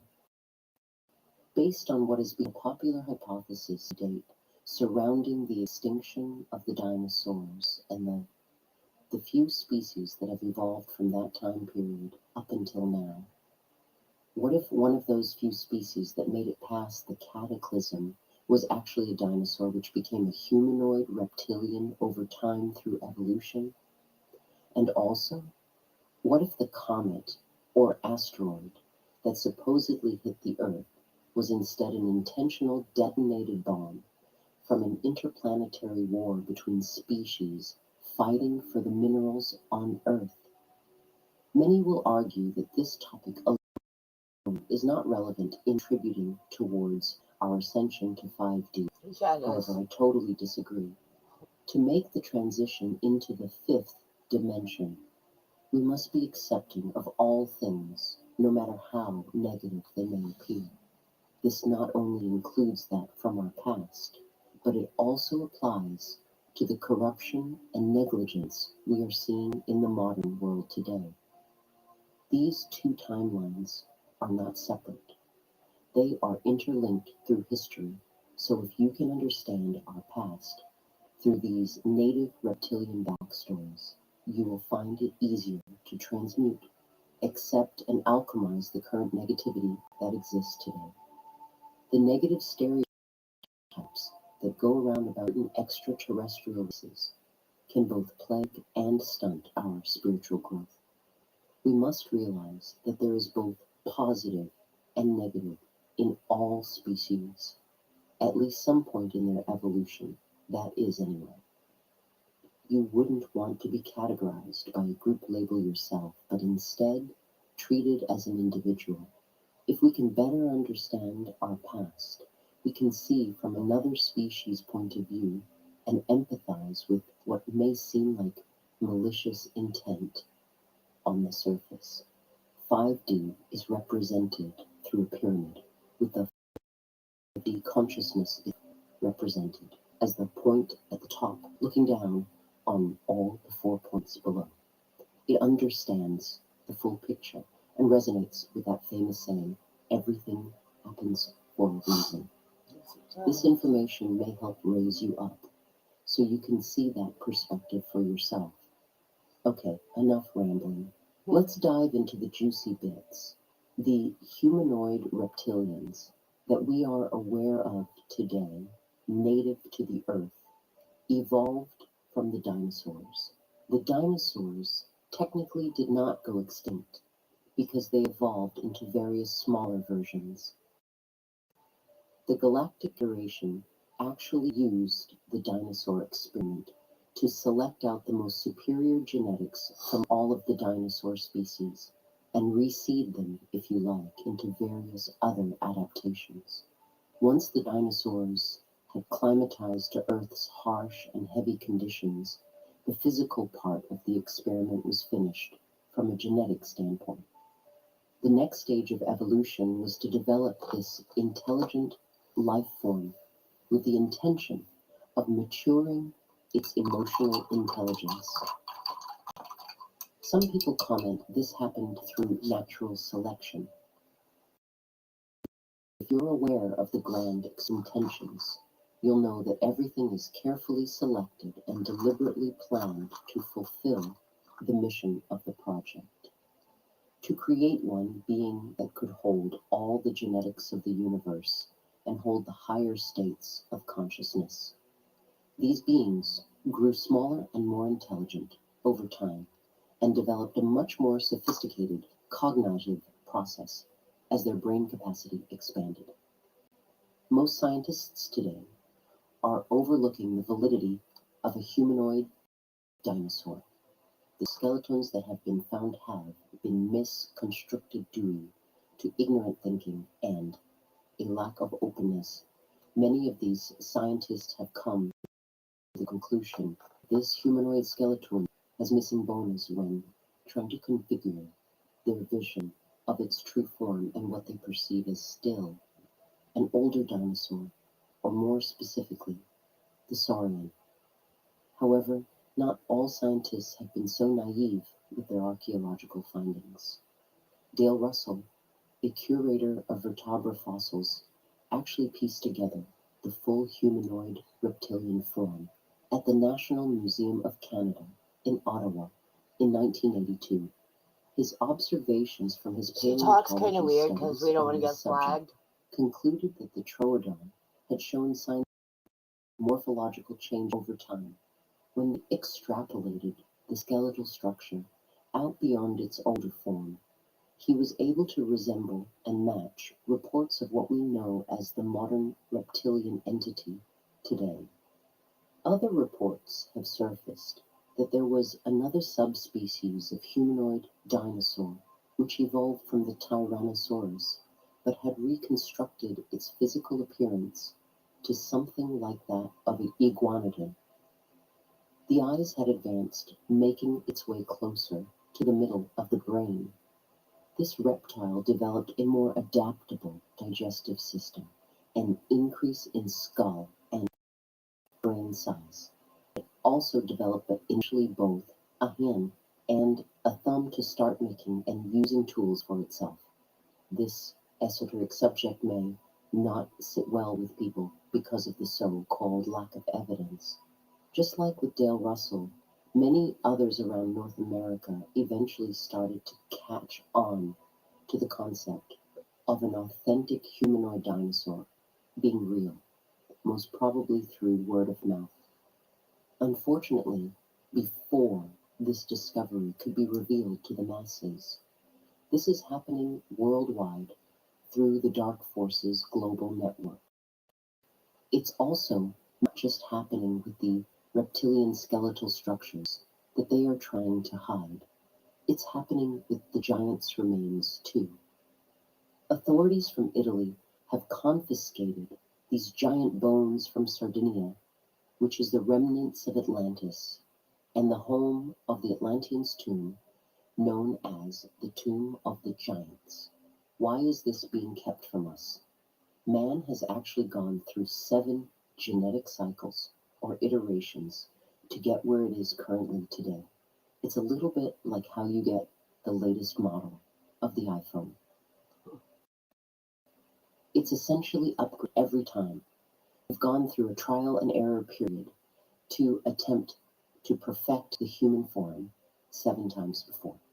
When you understand that the global cataclysms that are talked about in many cultures worldwide are really just a reset button, in aid of progressing the grand experiment at large, you realize that although on the surface these things may seem cruel, they're actually serving the best intentions of the universe.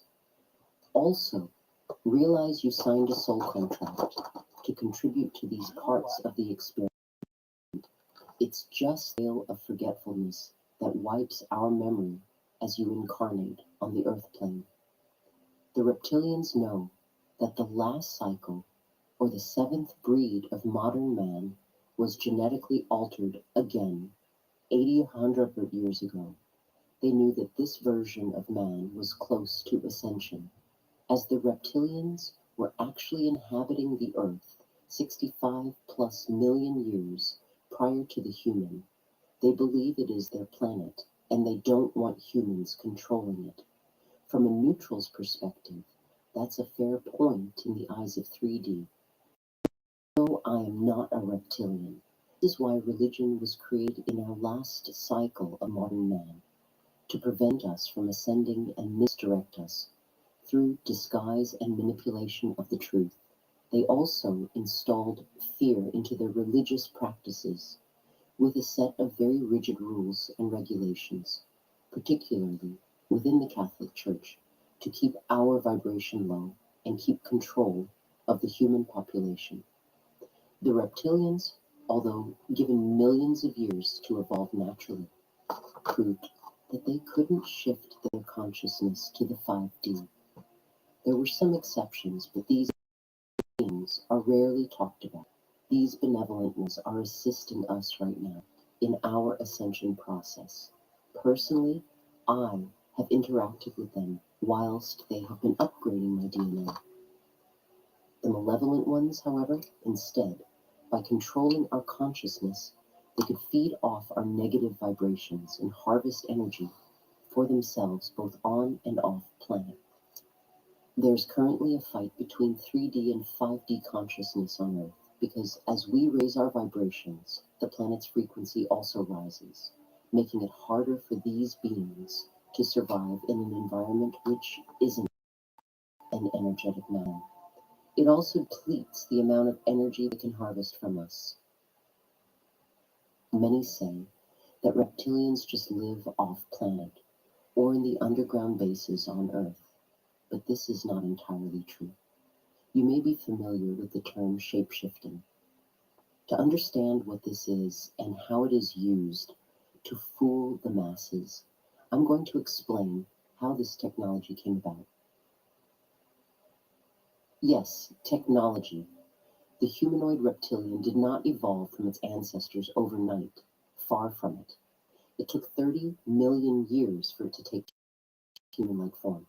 This is how long it takes to evolve a species naturally, unlike us, which has been subject to 7 reiterations of artificial genetic engineering over just the last million years. These beings became masters of the Earth plane, with plenty of experience of utilizing the Earth's natural minerals and resources. They learned how to use tools, starting out initially with the basics, like stones and branches to create fire. Over the next 20 million years or so, the species developed into 27 subspecies, which created the tribe mentality and only projected out more of separation consciousness rather than unity consciousness that the galactic confederation were hoping for. These groups fought one another for territory and over the planet's resources, just like today in some cases. After 50 million years or so, only 3 species of reptilians remained on the planet. By this time, they had become so advanced that they corrupted themselves with technology. They developed technology to artificially enhance their own DNA, as well as crossbreed further dominant inhabitants within their lineage. They reached this peak only 10 million years ago. At this stage, they had already built huge cities on the planet and colonized on other planets too, such as Mars. These beings were the most powerful and sophisticated species on all of Gaia. All the while we were still in our animal form, picking out of our asses. The shape-shifting technology comes from the reptilians' I've never heard her advanced say something like that. understanding of quantum physics and our holographic reality. They can manipulate how we see things as they understand. We process our visuals through code within the photons of light in our immediate surroundings. They also know we only have access to 0.005% of light within our visual spectrum, so it is really easy to fool us. They essentially can hack into that holographic code and change it. This is similar to how virtual reality would operate and distort our natural perceptions. Therefore, they can project an image of themselves to us through a so-called skin, which is a fake holographic identity which we perceive in the 3D as real. They can do this with other things in this holographic illusion we live in, such as disguising the entrance to their underground military bases with the perception of solid stone walls. As this technology is designed specifically to fool the human brain, signs of its use can be detected through digital technology, such as in our cameras. The reptilians don't really fear us picking up on this, though, because they have studied our behavior from the beginning and know that we have grown to be predominantly ignorant, passing off any pixelated distortions on our screens as just a technical glitch in our software. It is vital that we understand why it is so important to move into your heart space. The reptilians can hack the mind, but not the heart. That is their Achilles heel. That is our safe passage to 5D. More on this in where I will also look at how the reptilians were our original teachers, their feud with the Anunnaki, and how interplanetary war broke out at the end of the dinosaur period. And thanks to everyone who has been following along so far, there seems to be a common dialogue in these discussions relating to proof. These articles are already really long as it is, and that's severely filtering out a lot. Otherwise, we'd be here all day. How do I get a lot of my knowledge? Apart from conducting some heavy research, I channel through lots of my information, especially through my writing, and I have a strong connection with the benevolent reptilians. I have an astral suit for protection, a multidimensional aspect of myself, given to me kindly through Trebor Yit, a reptilian heavily invested in our ascension process. Partly the reason for writing this is to educate the public that the reptilians aren't all negative, the same way as all humans aren't all negative.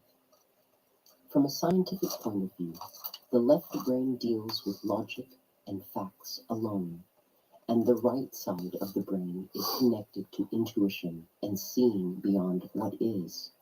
All the proof in the world will not expand your higher levels of consciousness. We must balance both sides of our brain, since the universal law of the universe is about balance. Truth comes from within. When you connect to the heart, you are connected to the universal frequency of 432 Harzi. This means you can access the Akashic records of everything that was and is. Connect to Source. It is the purest form of information, and you will discover what you have been seeking. Attachment to any idea keeps you stagnant, but in the end, none of it matters anyway. Before I explore into how the native reptilians, or the Sophir, became our first teachers, I want to present a different version of the truth relating to how the majority of the dinosaurs became extinct. This truth is a complete contradiction to the more widely spread theory of how the dinosaurs died out.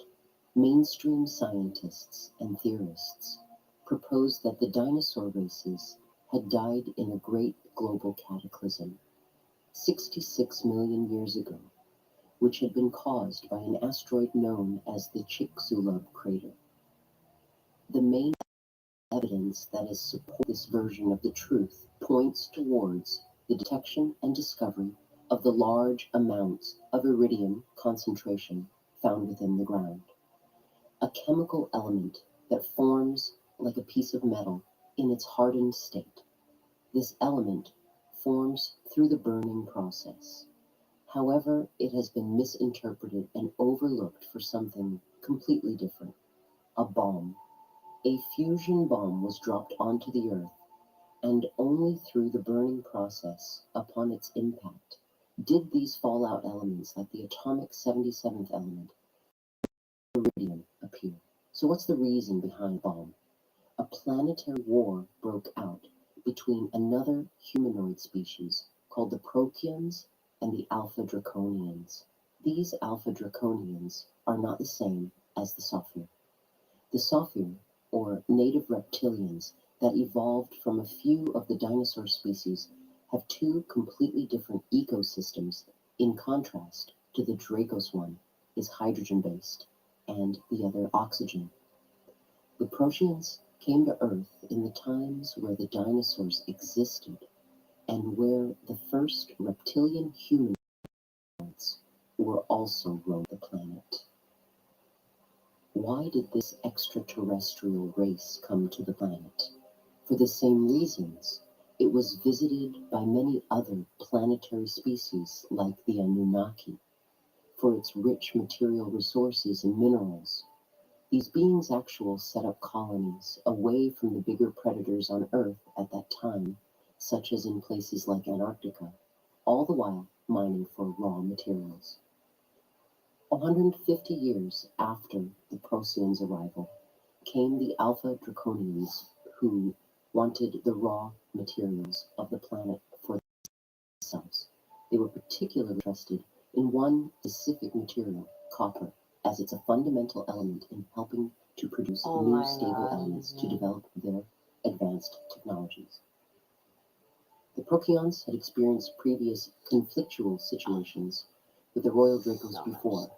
dating back from today around 7.5 billion years ago. Back then, the conflict wasn't over raw materials, but of species domination for the harvesting of adrenal Yep. parts of other species that fell victim to the Draconians' menacing ways were the Lyrans and Syrians. The Procyons attempted to negotiate in peace with the Draconians inhabiting on Earth, with the ideal outcome that the two could share the planet's resources.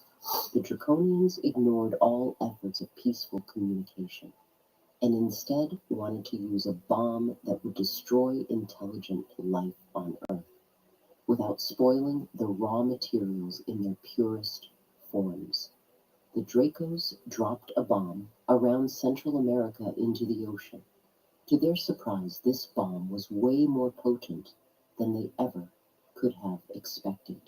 The bomb itself created a monumental chemical reaction and an unpredictable fusion with hydrogen within the water. This created a much more deadly radiation than was anticipated. The overproduction of fusion oxygen, a fallout of different elements, caused a nuclear winter which lasted for about 200 years after the initial detonation. Not only did many species die on the initial impact, but the surface environment became too toxic to survive due to the high levels of radiation. For some reason unknown to us, the Dracos pulled out of their pursuit for our raw materials. Logically, it could also have been because of the dangerous level of radiation. The species in the oceans had the better chance of survival, and some still continued to survive for the next 200 to 300 years after the repercussions of the nuclear winter. However, the climate had changed so much on Earth that these species then died out. The planet also became much colder at this point. Maybe this is why the bangs that survived, like the birds, Reptilis, and the humanoid reptilians, became cold-blooded creatures initially environmental change. The Alpha Draconians that had come to our universe from the universe or multiverse actually created friction between the native reptilians that managed to survive the nuclear winter periods and tougher atmospheric changes on Earth after the detonation. The distress the Dracos had caused to their seeded child lineage left a bitter taste between the two species. The reptilians, who became more intelligent over time, found a way to survive by taking refuge and shelter in caves and by building habitable environments underground. Other species have been said to live in the underground tunnels, like the mantis beings, which could be representative of what early man depicted in their cave paintings as the ant people. We know that there were many different species of ETs to come to the Earth from other planets and crafts to teach consciousness to man throughout our evolutionary timeline. Those include the likes of Viracocha, the god of the Incas, possibly Pleiadian, the Syrians who helped with the planning and execution of the pyramids, and the Anunnaki, or specifically Enki, who gifted language. However, many ancient cultures reference the reptilian and snake symbolism worldwide because the first ever teachings to man came from the native reptilians of Earth, the Sophir. The native reptilians initially taught early humans the wisdom of the snake to the women of the tribes. Back then, women were seen as the most valuable being out of the two genders because through feminine consciousness that was more intuitive rather than logical, they could understand the ways of the so-called serpent much better than men. It was this knowledge of how to rule and conquer the world from the Sophia which passed down initially to the women, and then the women taught the men to go out and execute their plans. This gave rise to the toxic masculine consciousness that seems to still be prevalent in today's society. These ancient reptile cultures, which taught the first humans consciousness, were scattered around amongst various parts of the planet. An example of one famous tribe renowned for these first teachings comes from the Chitauri tribe.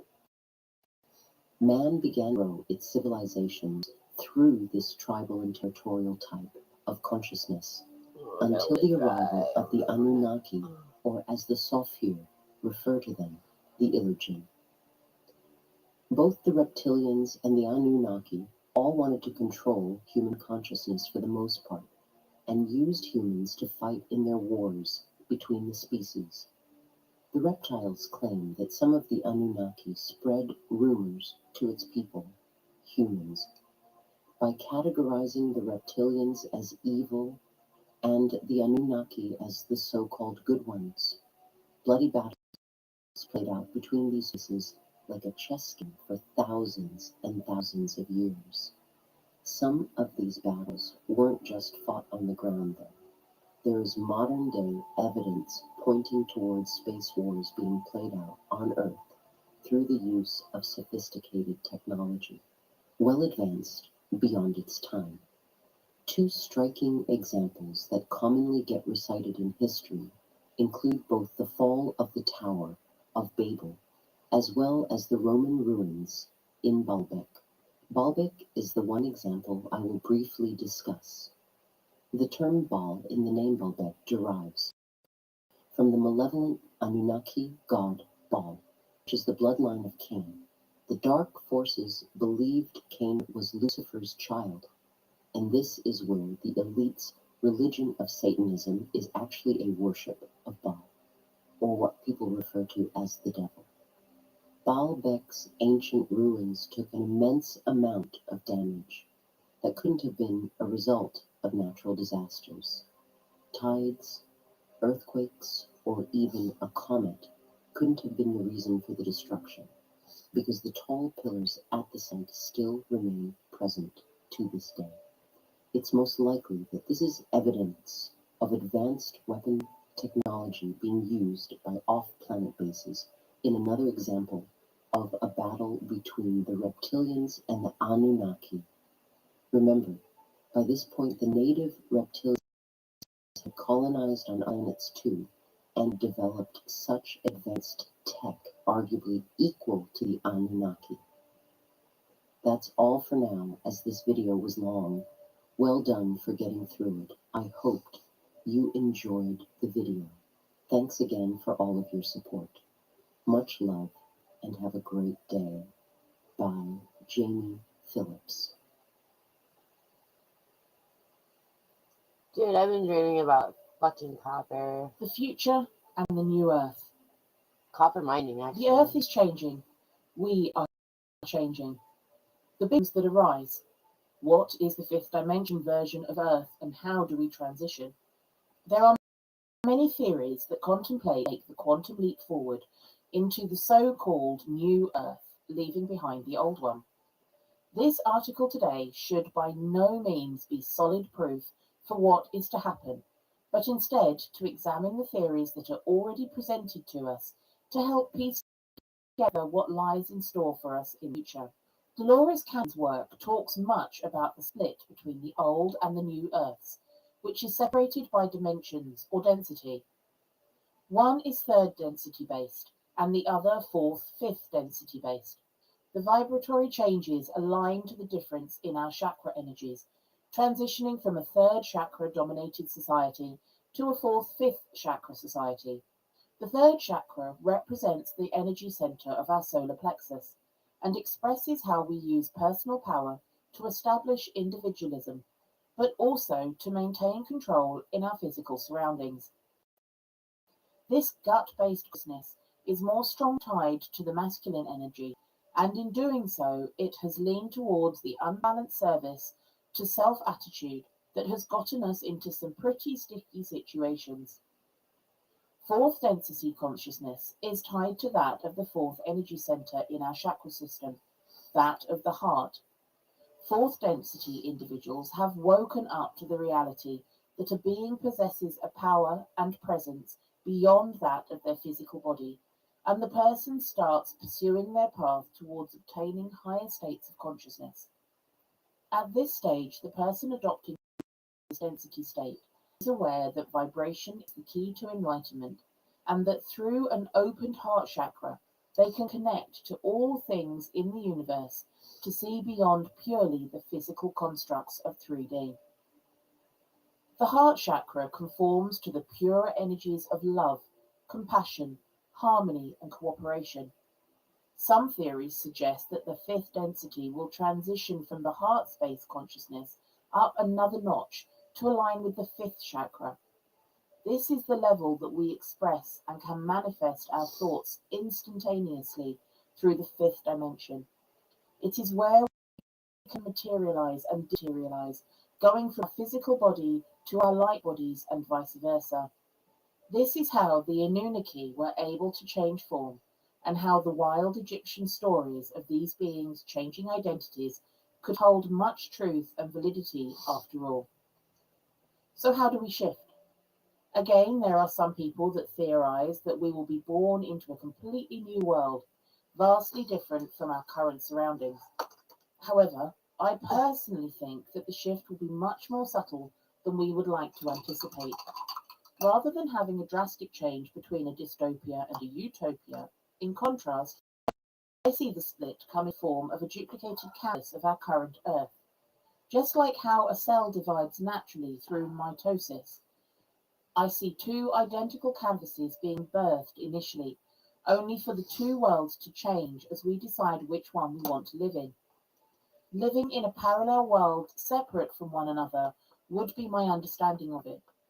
As part of our evolution, it is up to us how we want to transform the world, and so we won't just wake up in some magical paradise.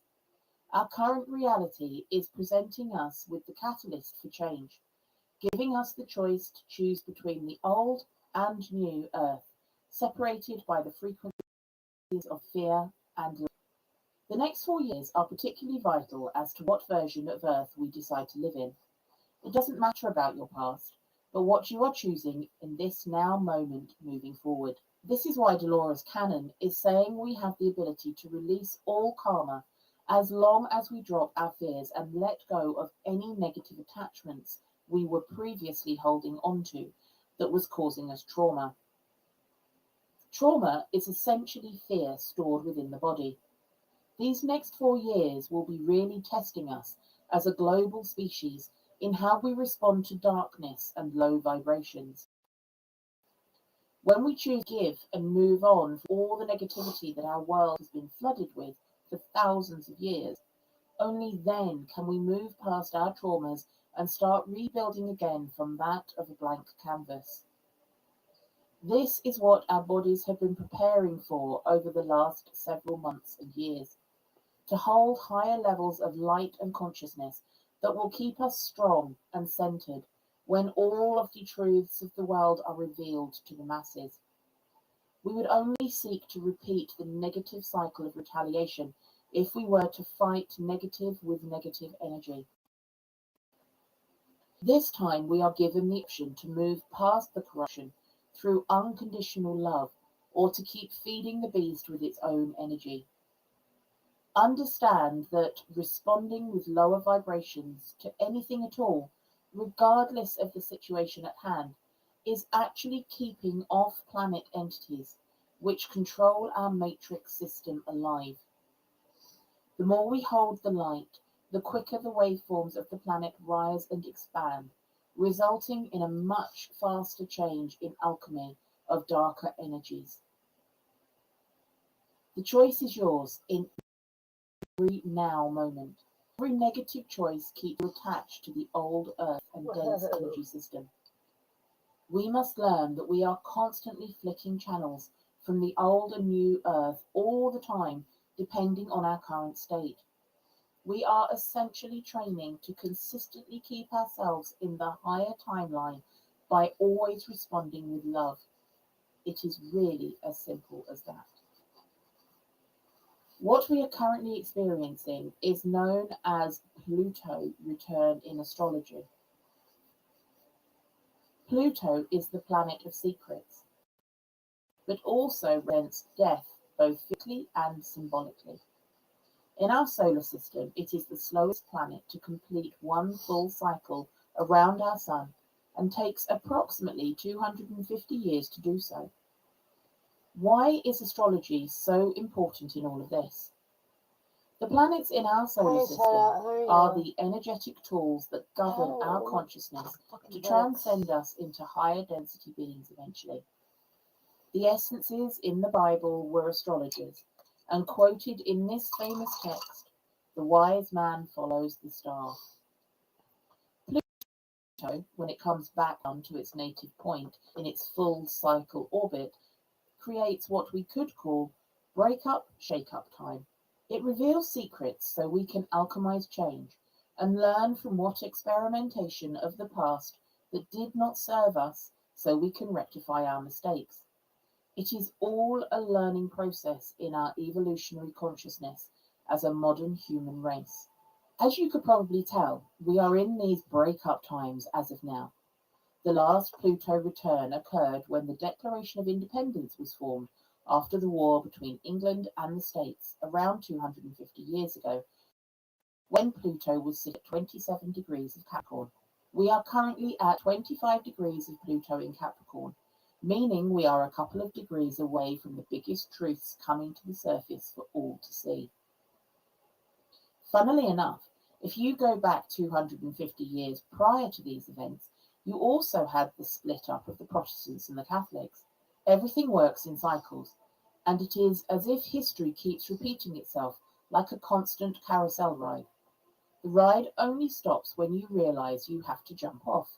To get off the ride is to not keep yourself from spinning round and around on the wheel of karma. This return is a big one, establishing who will graduate to the next stage in our evolutionary process and who is choosing to stay ignorant or continue on with learning and experiencing the 3D reality. David Wilcox is suggesting that these dualistic hoops works in 26,000-year increment cycles, with us being at the pivotal stage of the processional equinox. He suggests that those left behind would have to wait until the next cycle to complete in order to ascend. Dolores Cannon opposed that this was not the case, and that those choosing not to go on to the higher realms of existence will play out the rest of their karma on their third density planets in their journey of the soul. After the next 4 years, Pluto moves into Aquarius and stays there for 20 years. This is the rebuilding stage, where it is likely that free energy for all will surface and all debt and homelessness will be abolished. We will start to move closer towards group mind thinking and eventually become an all-connected social memory complex that looks out for each other's best interest. This is the new Earth period, where we will reshape and remold the foundations of the future. It is an absolutely amazing opportunity to be alive at this time, to be part of this extraordinary recreation process. Those who look through the eyes of fear at this stage will only experience turbulence in their own minds because they cannot see the bigger picture. Negative always leads to positive. Those choosing the pathway of the heart will be protected on their ascension journey. As the body transitions from carbon to crystalline, this lighter form of matter won't be affected like our old biological systems when the new Earth increases its vibrations. The heartbeat of the planet, measured through the Schumann resonance, has recently risen as high as 8.5 Hz, after being kept at around 7.83 Hz for thousands of years. This has demonstrated that not only is the love expanding on our planet, but time is also speeding up too. Even though we still conform to 24-hour clocks, the actual time when measured to the frequencies of the past is more likely that we experience 16-hour days. The shifting of timelines has already begun. The Pleiades have said that the acceleration via the frequency of the planet started in 1987 and continued up till 2012 in what they call this time frame the nano. This helped us shift into a parallel reality which matches up perfectly with the Mayan calendar and prophecy. As there wasn't really any physical signs or evidence that we had changed worlds as such, it seemed like nothing had happened. The dawn of a new era was born in 2012, even though we had no clue what was going on. Certain technology that was being Hi, harnessed and Morgan. How are you, implemented by hon? the darker forces to create new portals in aid of controlling our universe was flipped on its head when the creator switched the channel on those biatches. The new age was born when this secretive plan suddenly diminished, She's like allowing for the biatches. people to eventually gain back control of their planet in the time since the reality change. These darker forces have nowhere to hide now that their technology is How are useless you in relation to their tonight? main agenda. They only attempt to Oh, my control head the nation hurts. through fear, but they all know deep down they're all screwed, as they're being backed up into a corner with no exit route. The timeline split seems to come down to the choice between organic ascension through doing the work on yourself, or taking the shortcut route through that of the transhuman integration. It is a decision in whether to keep your already divine form or to go down the route of becoming a cyborg. The artificial intelligence mainframe would connect you up to a separate consciousness grid that would access your soul or take it from you if you were to choose this reality for yourself. Worlds split by consciousness and perception and split off through the biological decisions you undertake. Ascension can only be achieved with pure biology. The 666 number that is referred to as evil is a representative of your carbon-based molecular structure. The density of our atoms carry within them 6 protons, 6 electrons, and 6 neutrons. By keeping you in a carbon-based body, you cannot ascend out of the third dimensional plane, so other entities can keep feeding off your energy and integrate you into their own consciousness grid of denser matter. The inoculations rolling out currently are the first stages in stopping you from developing crystalline bodies, hence why they call it the mark of the beast, 666. Those who choose to become cyborgs will be letting go of their divine essence and choosing to get locked into a deeper level of the matrix programming, a matrix within a matrix infiltration system. Those choosing the path of love and light will start their journey from 4th density into 5th density when the education systems are reformed after the collapse of the old socialite ways in the next few years. Creativity and spirituality will be at the forefront to develop the soul's growth. There will be a much greater emphasis in helping the human race evolve to its final stage, where we will eventually transition into the 5th dimension when these systems solidify themselves in our new societies. The New Earth schools will teach you how to become masters of your multidimensional selves that will allow you to eventually switch between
to their normal locations anymore. The same goes with the whales and dolphins, who also use magnetic lines as their inner radar system. Those that would have followed the coastline are now being beached, as their navigation systems are being manipulated and distorted, so that many of them end up stranded and washed up inland. Melchizedek also states that there is a shift in the Earth's Schumann resonance before the planet transitions into another dimension. The heartbeat of a planet is usually consistent for thousands of years before it rapidly undergoes a sudden surge in frequency as it moves closer towards a dimensional split. We are seeing this happen right now, as the Earth has transitioned from 7.83 Hz on average to as high as 8.5 Hz more recently. Each of us in our earthly journey holds subconscious memories of the cataclysms and geomagnetic distortions that affected our consciousness in past lives associated with a dimensional shift that occurred in our previous incarnations. For every shift that occurs, there are those that break through to the next dimension upwards, and those that get left behind as the old matrix system resets itself. This is on the basis that the planet hasn't already been destroyed or is still salvageable from the damage implemented. There is a version of Atlantis that we all know about that fell and destroyed 80% of the population as the old Earth reset itself. However, there is a version of Atlantis that moved into a higher dimension and currently exists for those that were able to make the shift through their vibrations at that point in time. The purge of humanity is bringing up these past traumas of when we didn't make the shift in the past, and is providing us with an opportunity to see if we will respond differently this time through raising our vibrations. Uniting as a social memory complex or going back into survival mode like we did in our previous incarnations is the test everyone is presented with to determine who will make the cut and who won't be going forward into the next dimension. Everything up until now in our earthly existence has been training to hold the higher states of Got the consciousness 801s, so that we can move past the with the geomagnetic Page of energies Swords, of the and planet and Ten of not get Pentacles. sucked back into the lower densities. I'll talk about it later. Melchizedek stresses that it is the ET sending us the high frequency gamma rays of light energy, alongside those who are invested in spiritual development, that are helping the planet to shift through keeping high vibrations This is on your the part surface of as the world the resets itself family of Star and Family. transitions in these difficult times. Melchizedek himself Those are good incarnated cards. I'm as happy a about Native that. American who shifted into another dimension with his tribe. He described the actual shift in overlapping dimensions which separate from one another as unexplainable beyond what the mind could comprehend. The Native Americans label this event as the Day of Purification. As we transition into a new grid, the data of the old grid breaks down. Where the new grid cannot take the higher densities of matter, the synthetic materials that we use in our technologies will be dismantled back to their original elemental forms. This is why the malevolent AI timeline will be eradicated in the new dimension, and the transhuman agenda will cease to exist. Melchizedek explains this is why we have no evidence of ancient advanced civilization technology.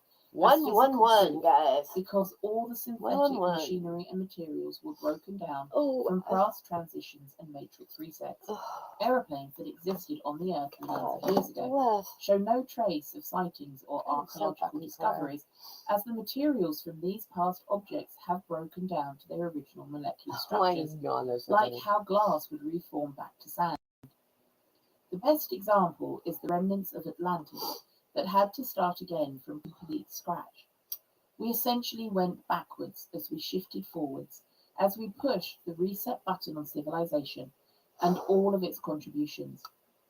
It is a possibility that some of our technology could carry over into the fourth dimension, but that would require a special energy field to keep its molecular structure intact when passing through. The end times and apocalyptic narratives boils down to that of the world starting again from a complete blank slate in both realities. However, one will be destructive and the other will not, as they say, reset. Just like how Atlantis was broken down, are we seeing the old Earth just repeat this cycle once again? This might be my benevolent reptilian channel Treb meant by the Earth going through a perpetual loop.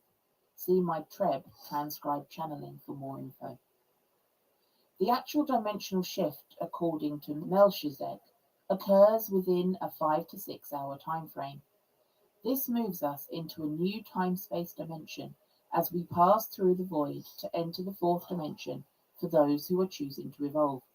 The higher dimension starts to show specific changes in color and forms outside of regular 3D human consciousness and spectrum of light as it bleeds through into our current reality when beginning to shift over. This will only be visible by those who match these higher frequencies and will move over into this world.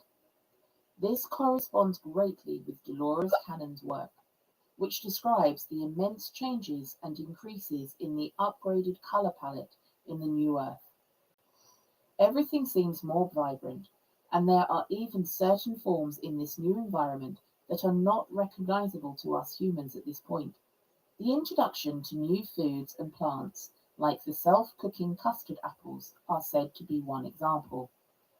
Trees have also been noted to have changed in some instances, with those embedding the colors of both purple and orange within their trunks.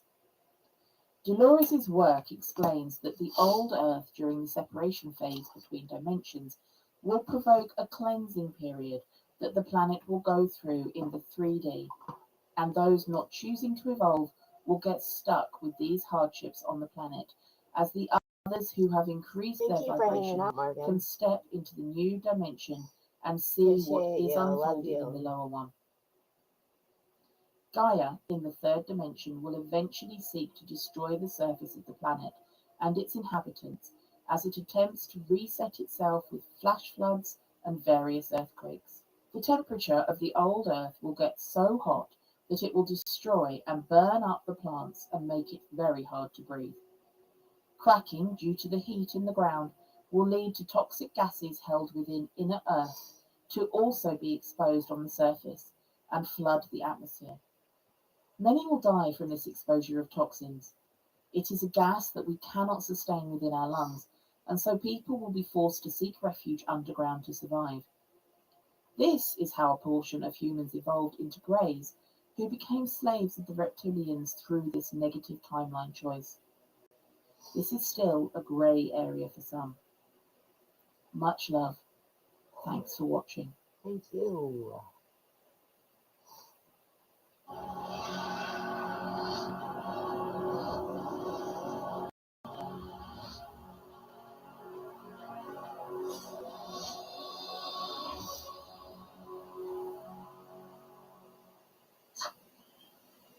Archangel Michael, Oh, the I haven't 12 heard of her sacred forever. tribes of creation.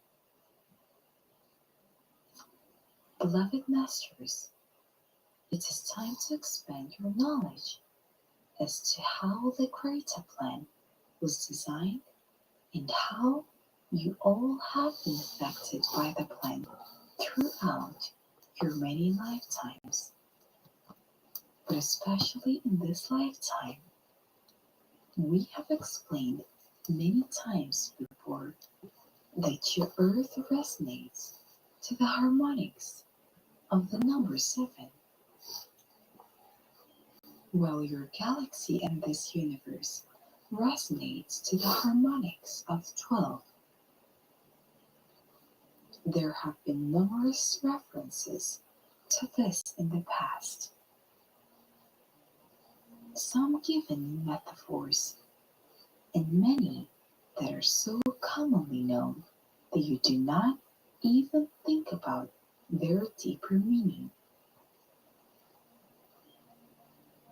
The beloved crested being Jesus had 12 disciples, and your history speak much of the 12 tribes of Israel.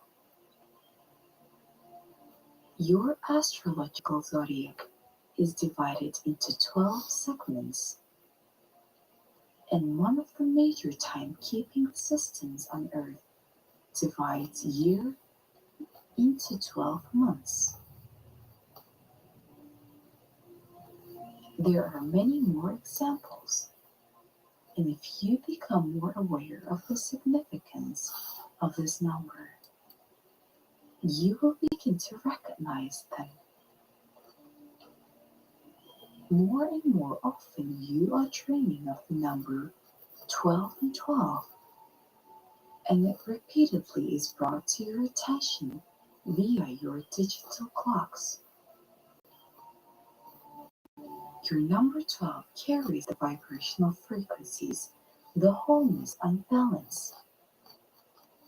And you carry within these vibrational frequencies in the form of chakras or spinning verticals of light, which will hum and ignite when you have fully activated them. First of all, you must understand what the example we will give you are a very simplistic overview of how the Krita plan actually works, and that we are speaking of this universe only, not the omniverse. When the magnificent energies of this universe are brought together in the form of a great central sun, multitudes as star seeds, those who had previously individualized into God consciousness, answer the call from the far reaches of the universe to be a part of this wondrous new adventure in creation.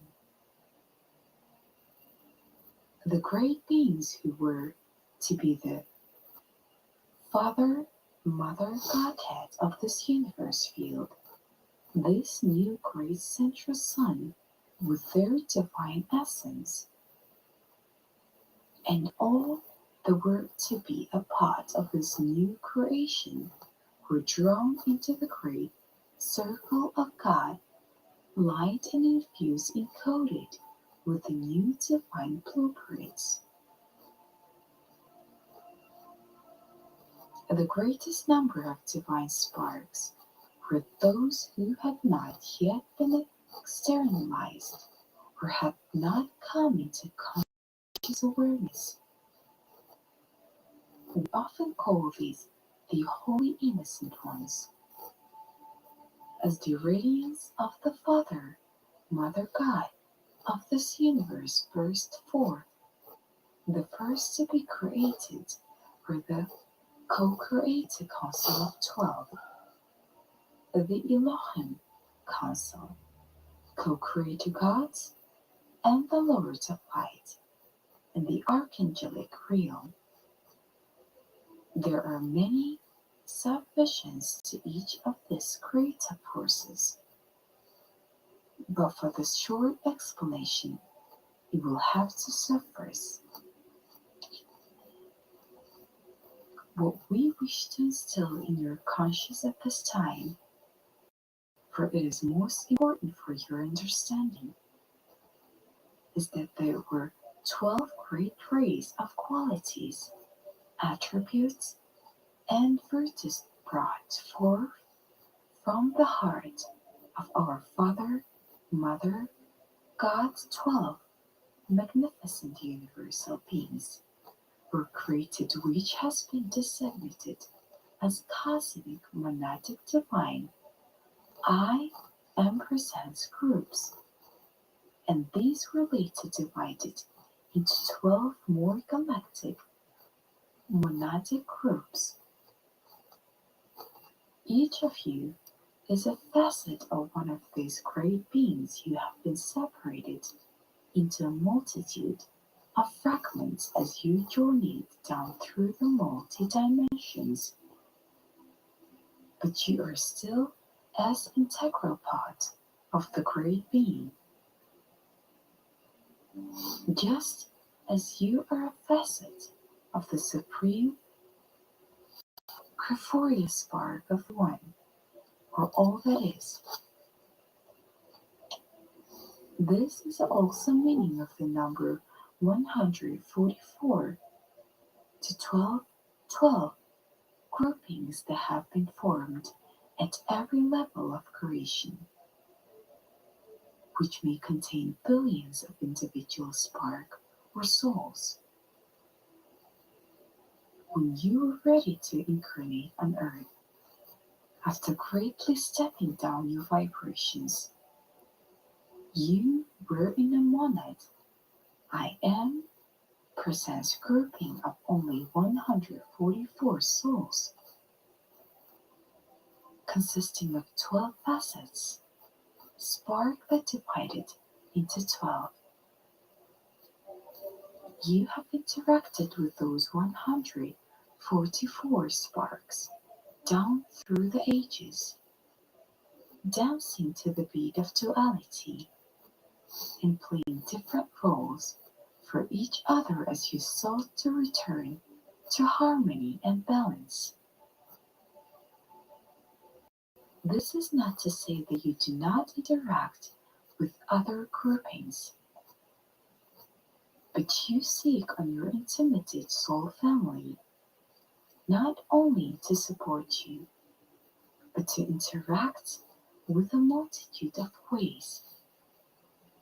In the past, you have not only come into contact with those in your immediate family of sparks or in your unit of 12. A relationship within the group are usually too intense, and you support each other in other ways, often from the higher realms of existence. In other words, you are not all incarnated on Earth at the same time. We will give you a simplistic overview of each of these 12 great monadic beings, and hopefully, through your great understanding, you will be able to determine which group or tribe, as we have chosen to call them, fix before this teaching. Your functioning within during the important lifetime.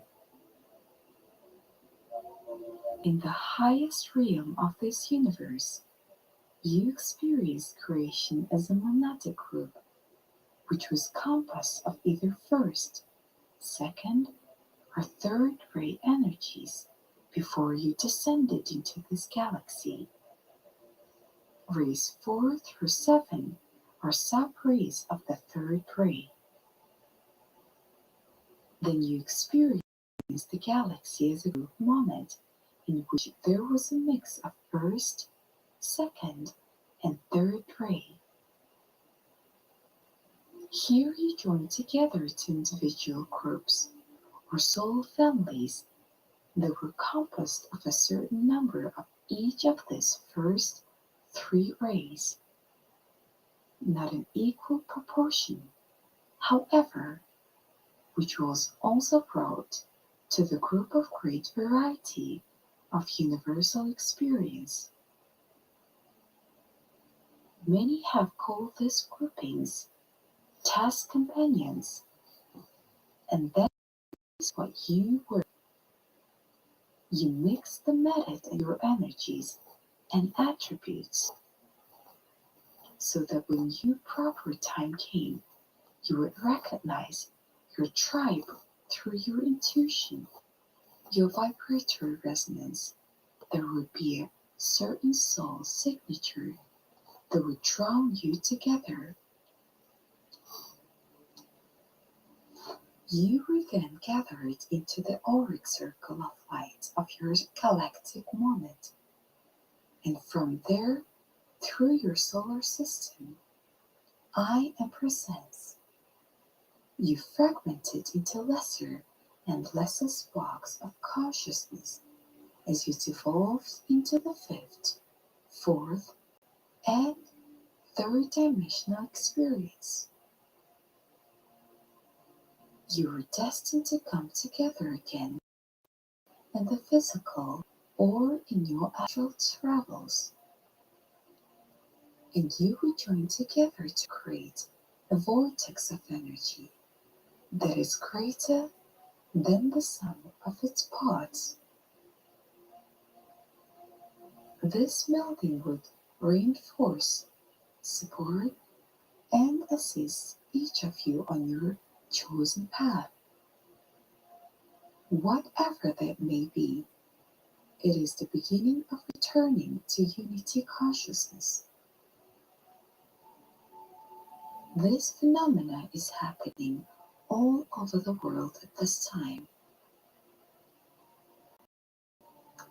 What we for you to understand is that you have spent much more time in unity consciousness than you have in the greatly diminished, individualized consciousness which you now identify as yourselves.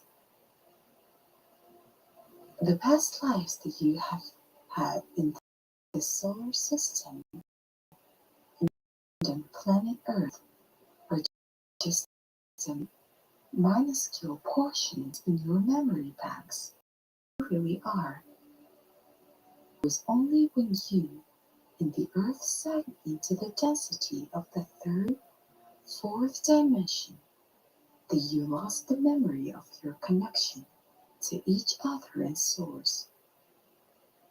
Yes, you have gained much knowledge as you journeyed forth on your own grand adventure.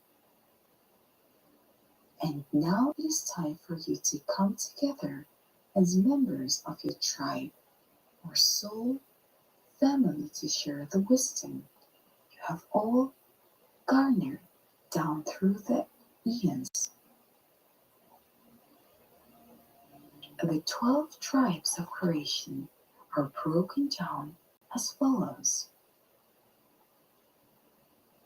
The universal tribes or groups that were stated above are the co-created Council of 12, the Elohim Council, co-created gods, the Lords of Light, and the angelic realm.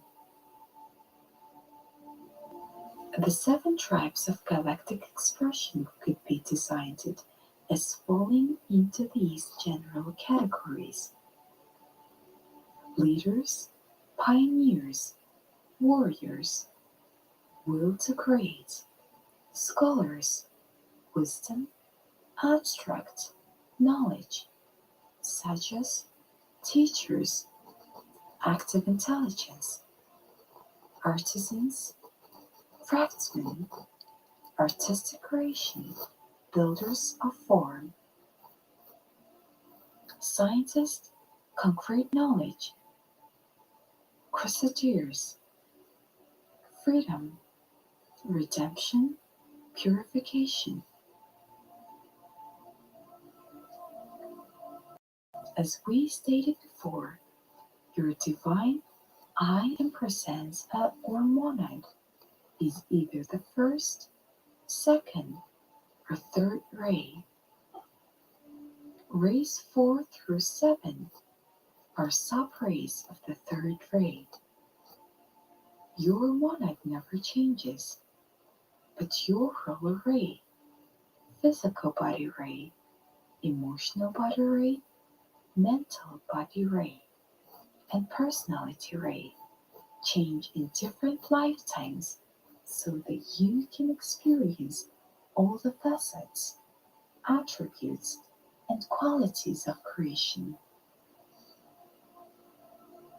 Your goal is to attain balance and harmony in all the ray energies. And so you might say that you choose to experience the energies of the different tribes in different lifetimes so that you can enrich your soul's experience. Your monad ray is an overlay and affects how you perceive the world and how you act and react to your various life's lesson. Remember, there are both positive and negative ways to use the energies of each ray We will only address the positive attributes at this time. Leaders, pioneers, warriors carry the energies of the first ray of divine will to create faith,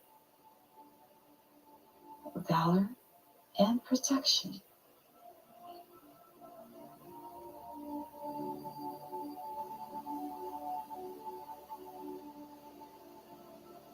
There are dynamic individuals who are filled with determination to desire to overcome and master whatever situation is placed before them. They will usually stand up and come to the force in some manner. They like to lead and are not followers.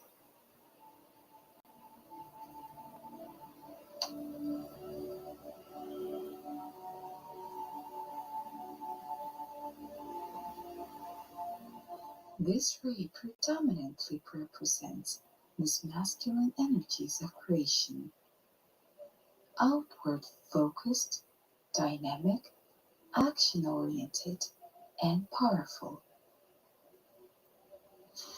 Scholars carry the energies of the second ray of love, wisdom. These souls are seekers of truth and knowledge and ultimately illumination. The major focus of this group is to turn knowledge into wisdom and temper wisdom with love and compassion. This ray carries an equal balance of masculine and feminine energies, such as teachers carry the energies of the third ray of active intelligence, the plane of spirit and higher mental, casual mind. These souls are the abstract thinkers, philosophers, and seekers of metaphysical knowledge. This ray predominantly represents the feminine or divine mother energies of creation, introspective, intuitive, nurturing, and patient. Arcturian craftsmen carry the energies of fourth ray of beauty, harmony, and artistic endeavor. This ray is strongly connected to the emotional plane, body, and the intuition of the higher self. It is often called the ray of harmony through conflict or struggle. In order to tap into your higher creative abilities, you must tame the ego and bring the emotional body into harmony.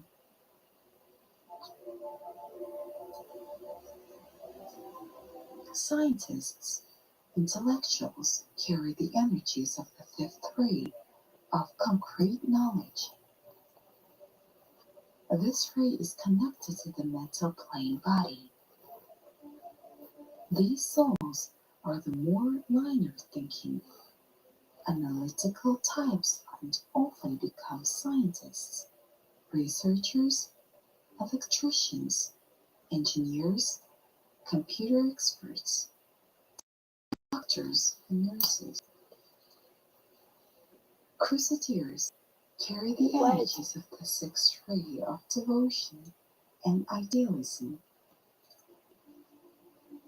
This ray is also emotionally based, and its energies and focused within the subconscious mind and the astral plane.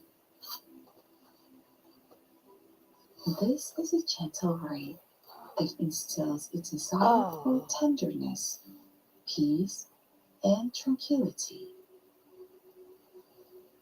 Here you will find the followers who are looking for someone to show them the truth and the way. Those deeply involved in churches and religious organizations often come under the sphere of influence. Servers, seekers, carry the energies of the seventh ray of Hi, freedom, Brian. How are redemption, you? and purification.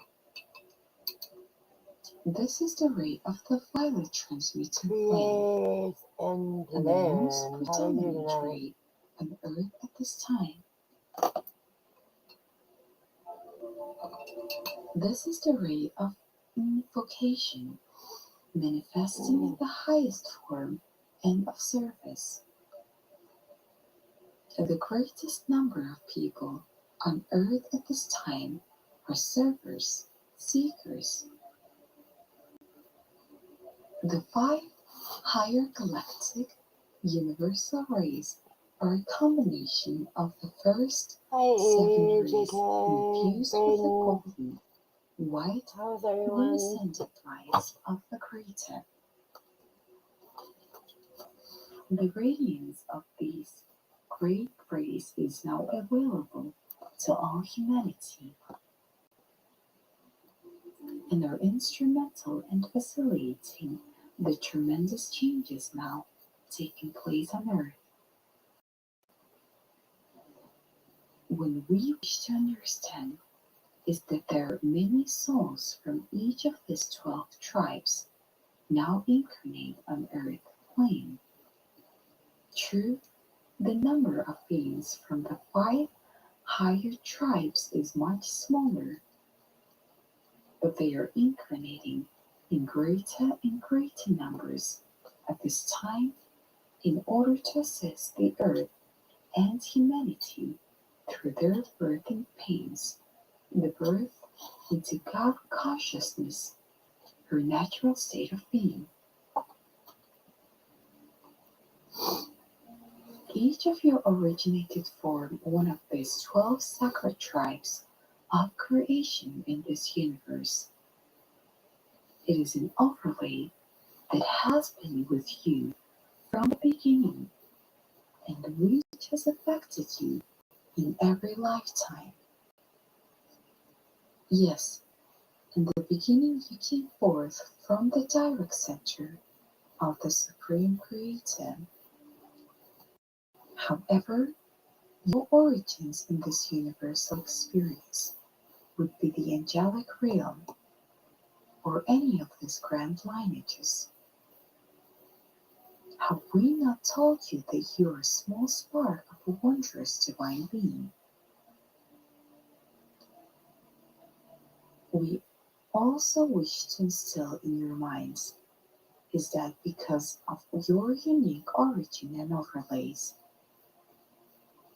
you view the world differently than those around you.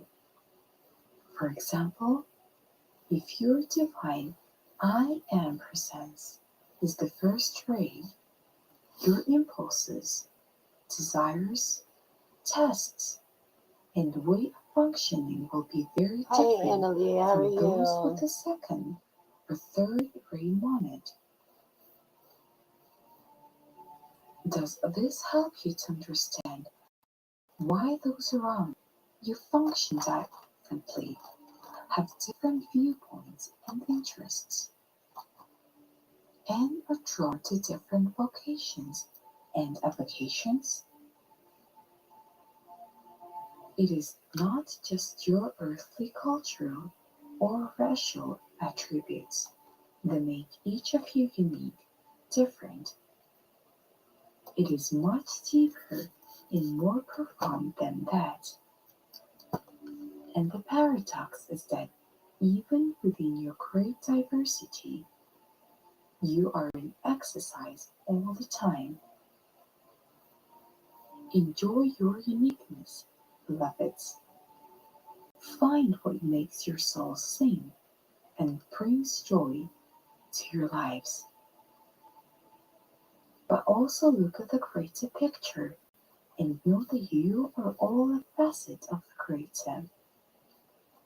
Love others as you love yourself, for in truth, when you do, you are extending love to the many facets of yourself. Beloveds, do not direct your attention to all the fear and negativity that is spewing forth out into the ethers, but join us. Together we focus on the horizon where a grand new age of enlightenment is dawning. I am your loving brother and constant companion. I am Archangel Michael.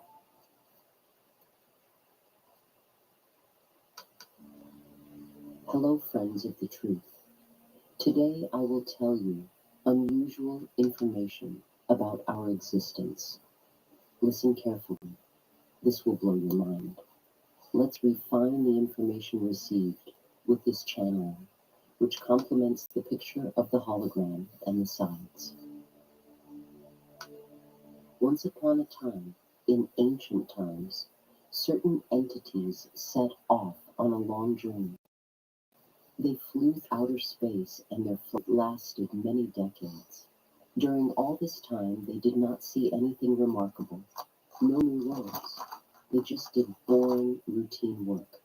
Then one of the crew members came up with the idea to write a hologram so that it would have an action in which he himself could play an active role. The program provided options for choice. It followed the main plot, but the player could make his own decisions and, in the end, no longer knew where the game would lead him or how it would end. In short, it was an interactive video program. If the end of the game were known in advance, it would lose its sharpness and excitement. So, one of the crew members wrote this program and first tried it out in a simulator to get a feel for it. It had to become as realistic as possible. As soon as the particles of photon light out, because this hologram was nothing more than a projection from light. We will call this spaceship crew member Shaw, and gender does not play any role here. Shaw means both masculine and feminine. So, after the initial break-in in his free time, of which there was a lot on this long journey, Shaw tried out his program for real. He was delighted. The program opened up to him such corners of his personality that he did not even know existed. He expanded the program more and more, and now the long flight became more interesting for him.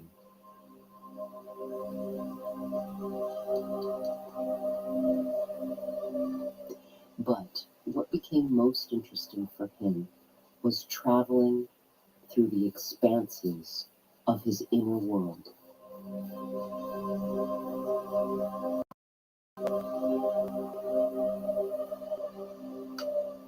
His companions, of course, saw what Shaw was doing. They wanted to know why he did it, what meaning he put into his program, and what results he hoped for. Without going into lengthy explanations, he instead gave them the opportunity to become participants in his program. Since the space crew consisted of individuals, the plot of the hologram changed a little with each new player and his actions, and this was extremely entertaining for everyone.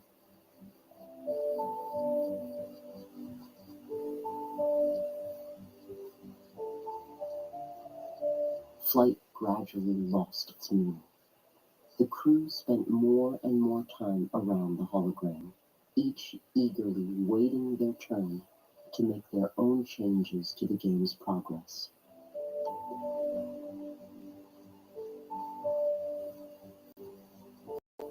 Then it occurred to another crew member that it would be much more interesting to build this game in such a way that the player does not know that it is just a game, so that his memory is temporarily blocked. It was not erased, mind you, but only blocked and had to be restored after the end of the game.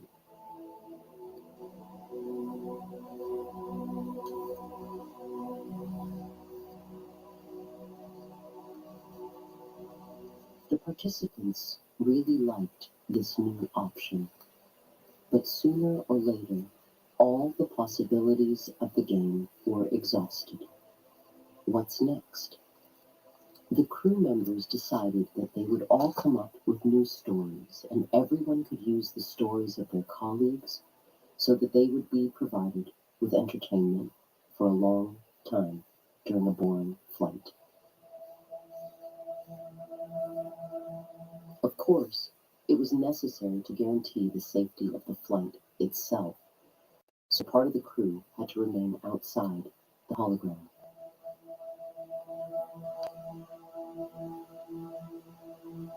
Some crew members were not interested in the game, and they voluntarily remained to control the spaceship, but there were not enough of them.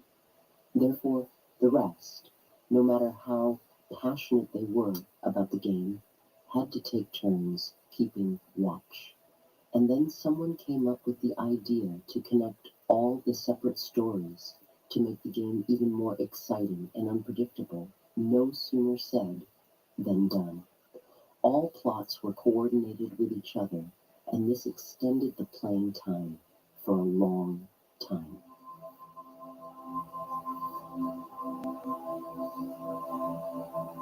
Now the main role was played first by one crew member, then by another, then by a third. Everyone got the opportunity to play both lead and supporting roles and test themselves. The supporting players gave the main player advice and direction, and directed the story in the originally intended direction. Since the main player no longer remembered this, the supporting roles were written in such a way that such instructions came from them and awakened something in the memory of the game leader. A kind of code was sent that influenced his actions. Second roles were provided for visible players, and the same roles for invisible ones. While all the off-duty crew members participated in the hologram, the remaining awake travelers noticed a strange thing. Outer space, where until quite recently there was nothing remarkable, no colors, no sounds, nothing began to change. Not only did some colors appear in it, but also movement, vortices, etc. were observed in these colors. Over time, it became clear. The more complex the plots of the hologram inside the ship were, the more complex the surrounding space became. There was a direct connection between what was happening inside and what was taking shape around the ship. The awake crew members were very frightened, as it became clear to them that their colleagues were the culprits of such changes, although everything seemed to them like a harmless game. It turns out that the crew was responsible not only for what was happening inside the ship, but also for the external environment.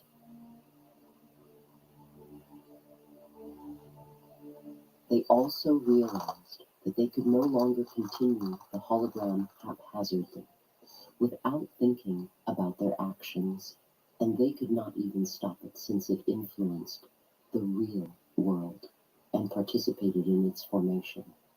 She also influenced their journey and its purpose. And their goal was their home planet. They were flying home. But now it turned out that they could not direct their ship to the target with the help of the means at their disposal.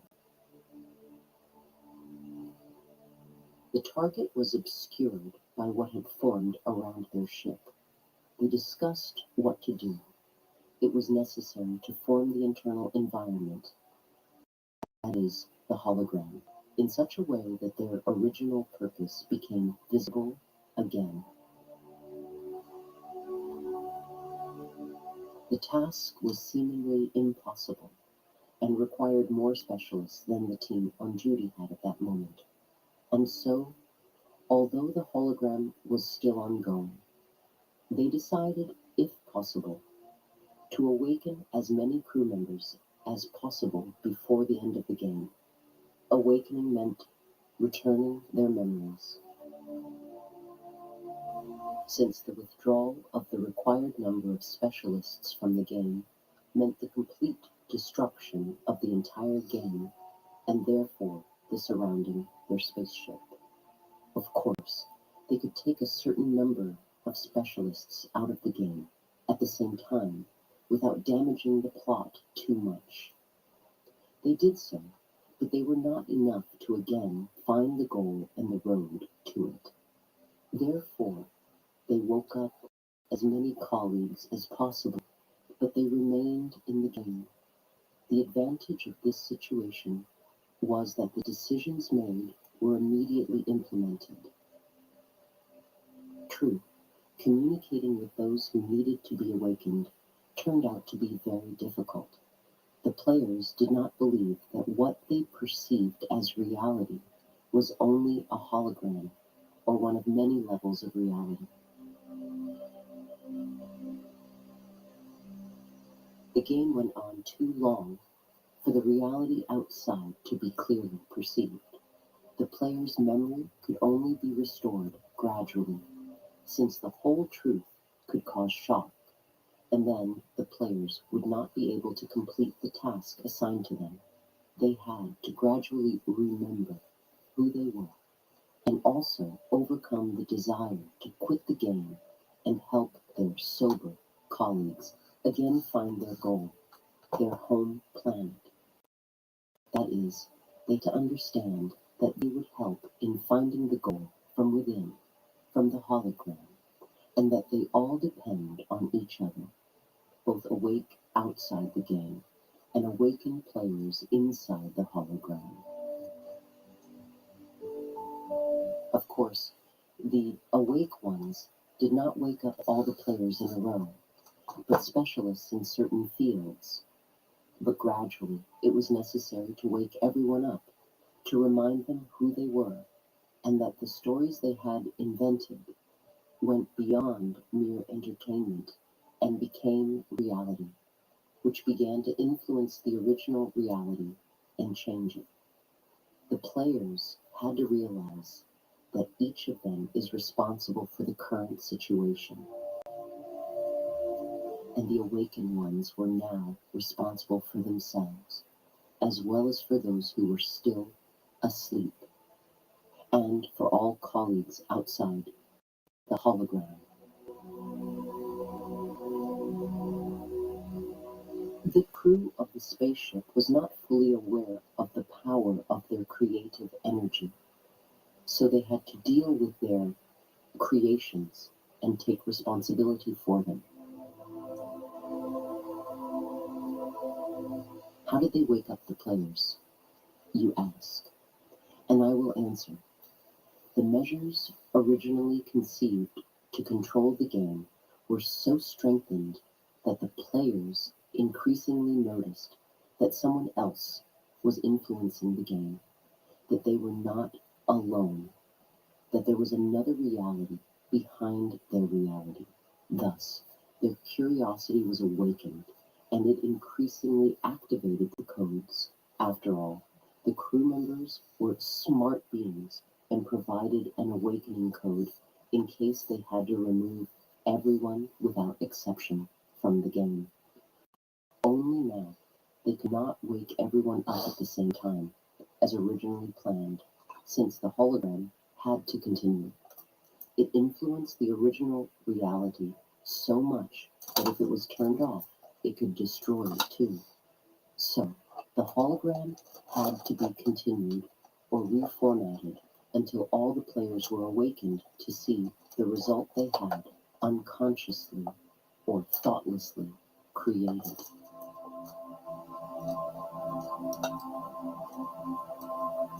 But in order for the result to be good for everyone, it was now necessary to act not haphazardly. but meaningfully. And this was the main problem. Waking up is always difficult. You have to overcome too many barriers, many difficulties.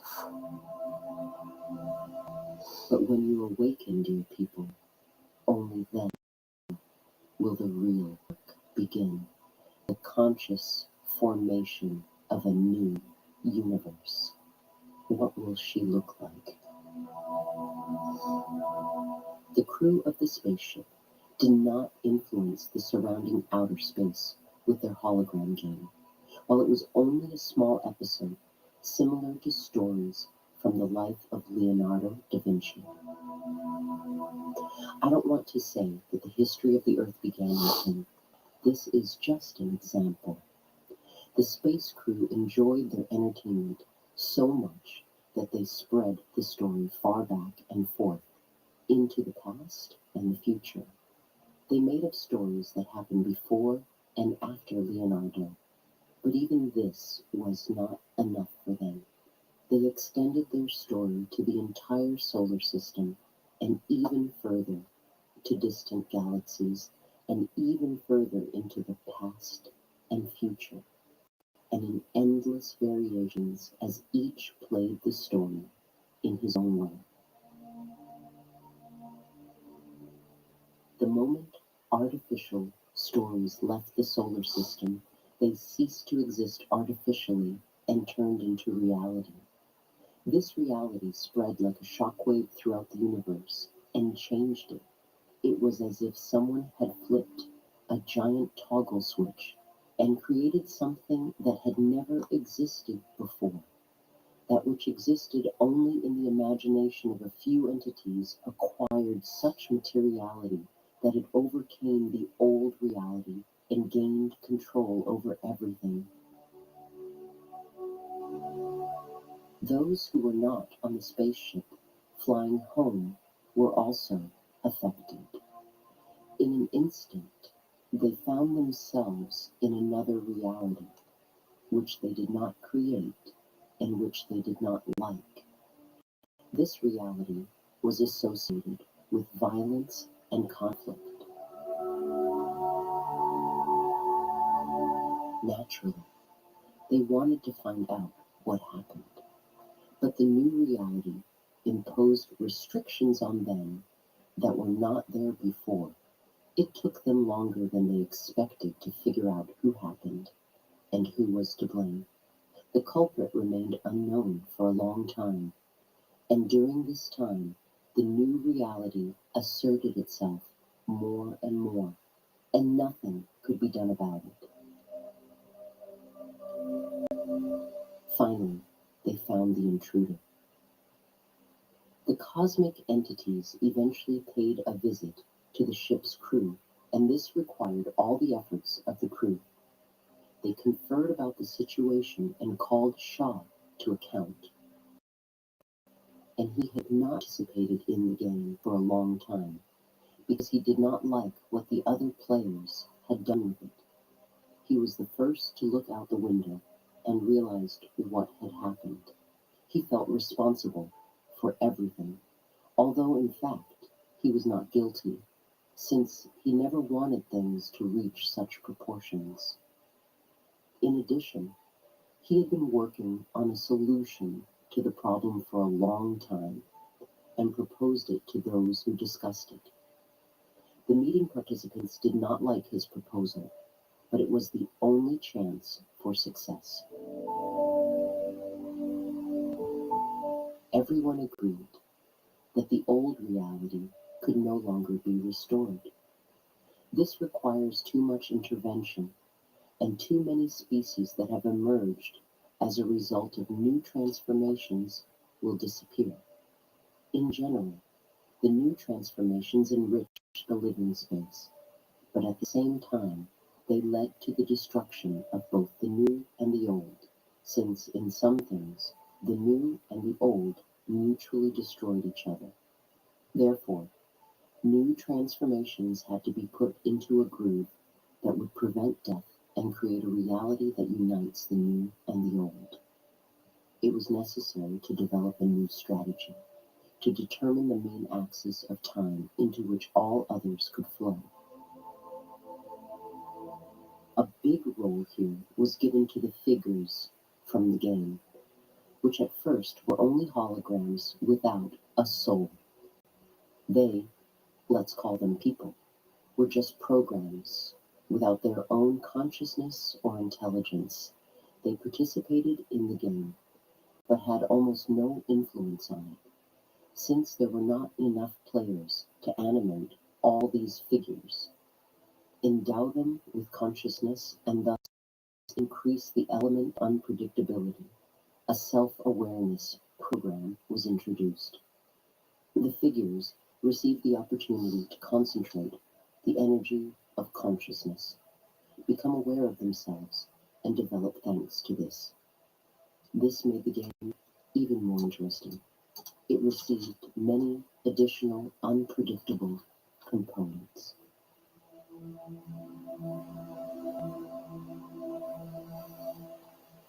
Now it was necessary to use these components and bring order to the ensuing chaos. Meetings were held constantly. It was necessary to determine what next steps to take, when and how, and check the results. There was regular cooperation between those inside the ship and those outside. Both groups had their own points of view, and little by little they integrated. The consciousness of human figures was also taken into account. It gradually became clear that they were the keys to correcting the situation. They were given free will, something that, according to the terms of the game, the crew members almost did not have, since their role was set in advance. But people were free in their desires, thoughts, feelings, and actions. They were subject to certain laws and restrictions only when the game served to entertain their creators. Now it turns out that they have the potential to reach the next level if given enough space. The creators put into them every idea they could imagine. At first, this was not in the interests of the players. The game should have remained more or less under control. But when it became clear that she had long since gone beyond the spaceship, all barriers for people were gradually removed. So there are different entities at work in my story. Firstly, the crew members of the spaceship, aliens, who gradually realize that they are just guests in this reality. But at the same time, they themselves have changed their own reality so much that they barely recognize it. Now, they are looking for ways to combine both of these realities and live in both at the same time, since these realities already need to be brought together. Secondly, these are people who have developed only here. Their spiritual, mental, and physical potential has connected everything imaginable, and they themselves are not subject to any restrictions. Of course, one limitation was nevertheless introduced, a red thread along which the development of human consciousness and the process of returning memory to aliens must and will occur. Otherwise, chaos will increase rather than decrease. This is the frequency of heart vibration. Progress in the development of consciousness on both sides is governed by the vibrations of love. To supervise the game, a central computer was used that controlled the spaceship. It controls the vibrational frequency of love. This is a multi-year process that requires a lot of dedication, and we understand that. But you do it not only for yourself, but for everyone. And here's something else I didn't mention. In order to gain as much new experience as possible, to play as many roles as possible. The participants in the game divided themselves into parts, divided their souls, one might say so. This was possible only through severe experience. For example, if a person became a murderer or a murder victim. The more often, the more parts were split off from a person, the more roles he could perform. This process now needs to be reversed. Now people are collecting the parts of their split soul. For aliens, these are their own fragments of the soul. For people, these are fragments of a puzzle that needs to be assembled. And as a result of this, everyone's personality changes every time. Some become who they were and are, and others become who they will be. Here, another unusual circumstance is added. It simultaneously complicates and simplifies everything. Of those who participated in the meeting on board the spacecraft and were not there initially, some, there were not many of them, decided to directly intervene in what was happening. They decided to play some rounds in individual stories of the hologram and then infiltrate it, and at the same time do a preliminary activation so that individuals would actually be ready to awaken once the awakening codes were sent. One of these new players can be called Jesus Christ. It is also known in many variants, and a number of people think that they were in this role, and they are right. Only in the timeline that would become the main one was this role played by one of the new players, and only here were pre-activation measures taken that would lead to a mass awakening now, in our time, and it came true. Understand that this is not something that influenced or influences the originally planned history, that is, the past. But it definitely influences what happens now. There are time specialists who are so skillful at zipping, bringing together separate timelines, parallel universes, dimensions, etc., that no one is harmed in the process. The result is optimal for everyone, a new unity, if you like.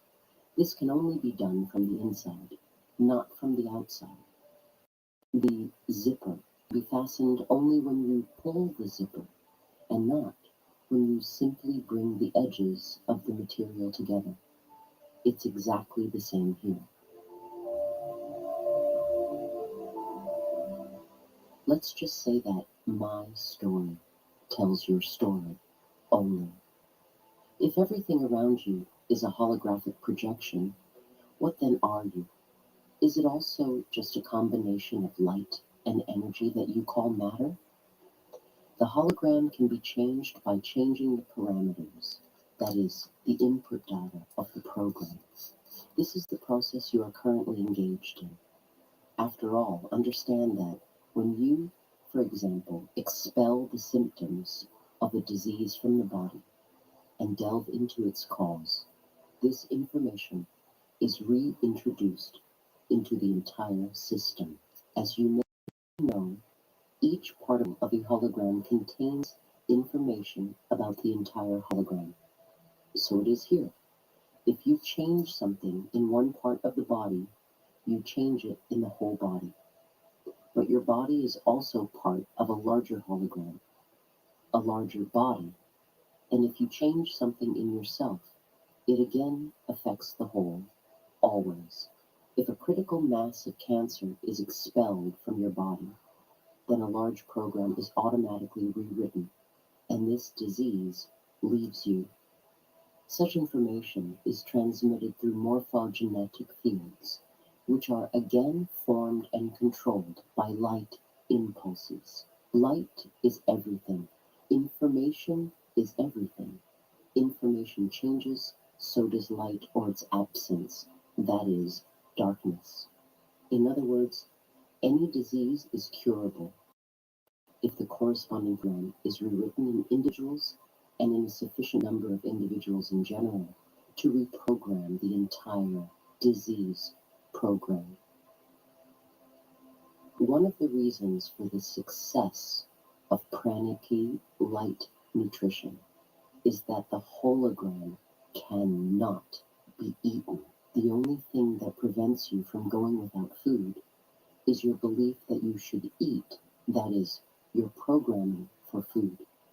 Humanity is facing a decisive step to change the program not of individual people, but of everyone at once. The consequences of this are becoming increasingly noticeable, but the original hologram must remain for some time, yet for those who cannot or should not awaken yet, as well as for external reality, for the above reasons, to be continued. The Pleiades often tell stories designed to bring you to higher levels of consciousness. It is not so much about the story, but about how it is encoded to trigger your memories.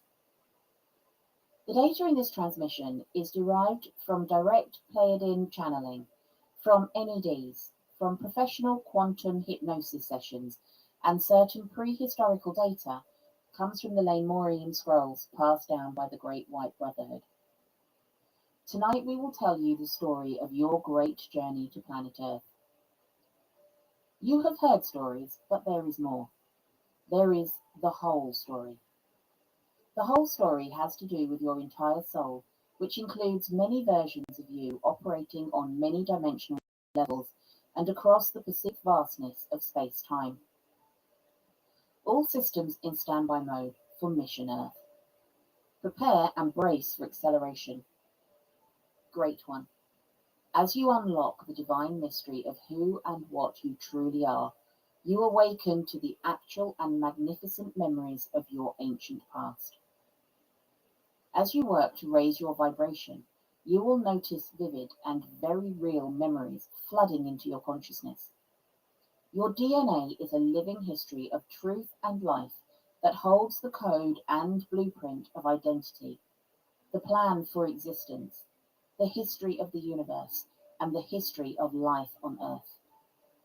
Every detailed memory of your existence in every dimension and in every perceived time and space is recorded and stored forever within the DNA of your cells, and this data can be read back and interpreted by you as memory.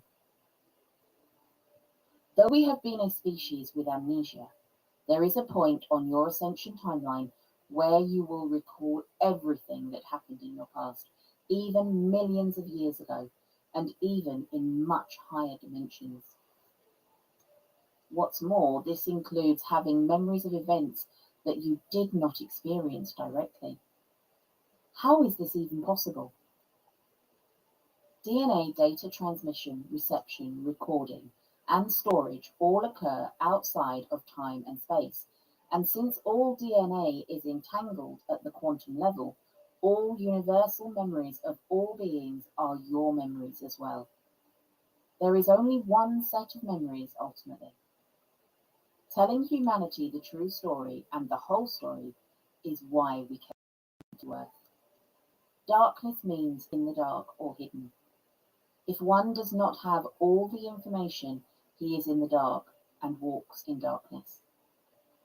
Humanity does not know what happened in the recent past, let alone millions of years ago, and many of the 4.5 billion star seeds of Earth are in the dark still about what happened as well. The story of what happened is the light that shines in the dark, and this is the true story of what happened. 22 million Earth years ago, our direct ancestors were the first civilization to colonize Vega in the Lyran constellation. Lyra exists in the 12th dimension and is the highest resonating area of this universe. We existed in harmony and perfection in the celestial realm of light and walked among the archangels and the heavenly host. In time, our ancestors, the original humanoid population of Vega, expanded out and created beautiful settlements on worlds in the Altair and Centauri star systems. While exploring the Ring Nebula, we encountered a lizard-like race that originated from the Draco star system, which claimed the Ring Nebula for themselves, and this is where the galactic wars erupted. Those beings later attacked many of the outposts of Lyra with exotic weapons and amassed a major surprise assault on our homeland of Vega. Many starseeds have a distant but clear memory of this moment because it left a traumatic imprint on our being. Something of this magnitude had never happened before, and we had to think fast as our entire world was being destroyed.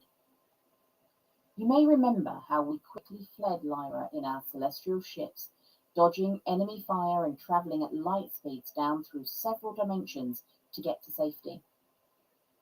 The refugees from Lyra eventually descended in great light ships down to the fifth dimension and settled in the Sirius, Orion, Arcturus, Andromedan, and Pleiades star systems. Though we were all Lyran human descendants, our star nation names changed to match our new homes in these fifth-dimensional star systems.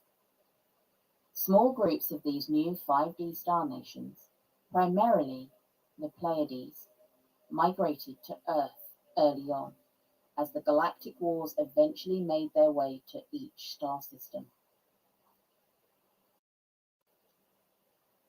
These first Lyran star travelers to Earth are known as the pre-Adamites that arrived and were on Earth millions of years ago. These grand beings were the Lemurians and Atlanteans of prehistory, advanced humanoids from the Pleiades and ultimately from the Lyra star system. These Lyran humanoids that first came to Earth were the original terraformers of Earth, and they introduced advanced humanoids, ancestors of Erectus, Neanderthal, and Bigfoot, which would later be DNA upgraded by the Anunnaki into modern Homo sapien humans. These original advanced terraformers and world planters left Earth at different periods and for different reasons millions of years ago and returned to the fifth dimension. Some Draco beings, as well as the Greys, from the Zeta Reticuli star system, followed the Lyrian humanoids to Earth millions of years ago and became involved in seeding planet Earth with life at that time, and later became involved in human evolution and genetics. The territory of Earth and humanity has always been a source of conflict between different ET races, and major wars have been fought in space over the ownership of Earth. On our long journey from Lyra in 12D down to establish our new home in the fifth dimension, a primary challenge was bringing our Lyrian family back together after they had been scattered all across the cosmos. Some groups in the Sirius star system tried marriage between royal lineages to create a dynasty to unite everyone, but many Lyrans refused loyalty to this new dynasty.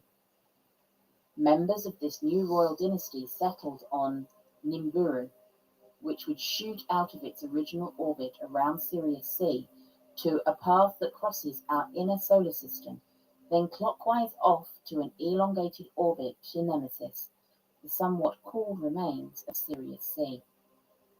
Royals of the combined would-be Unity Kingdom settled the planet Nibiru.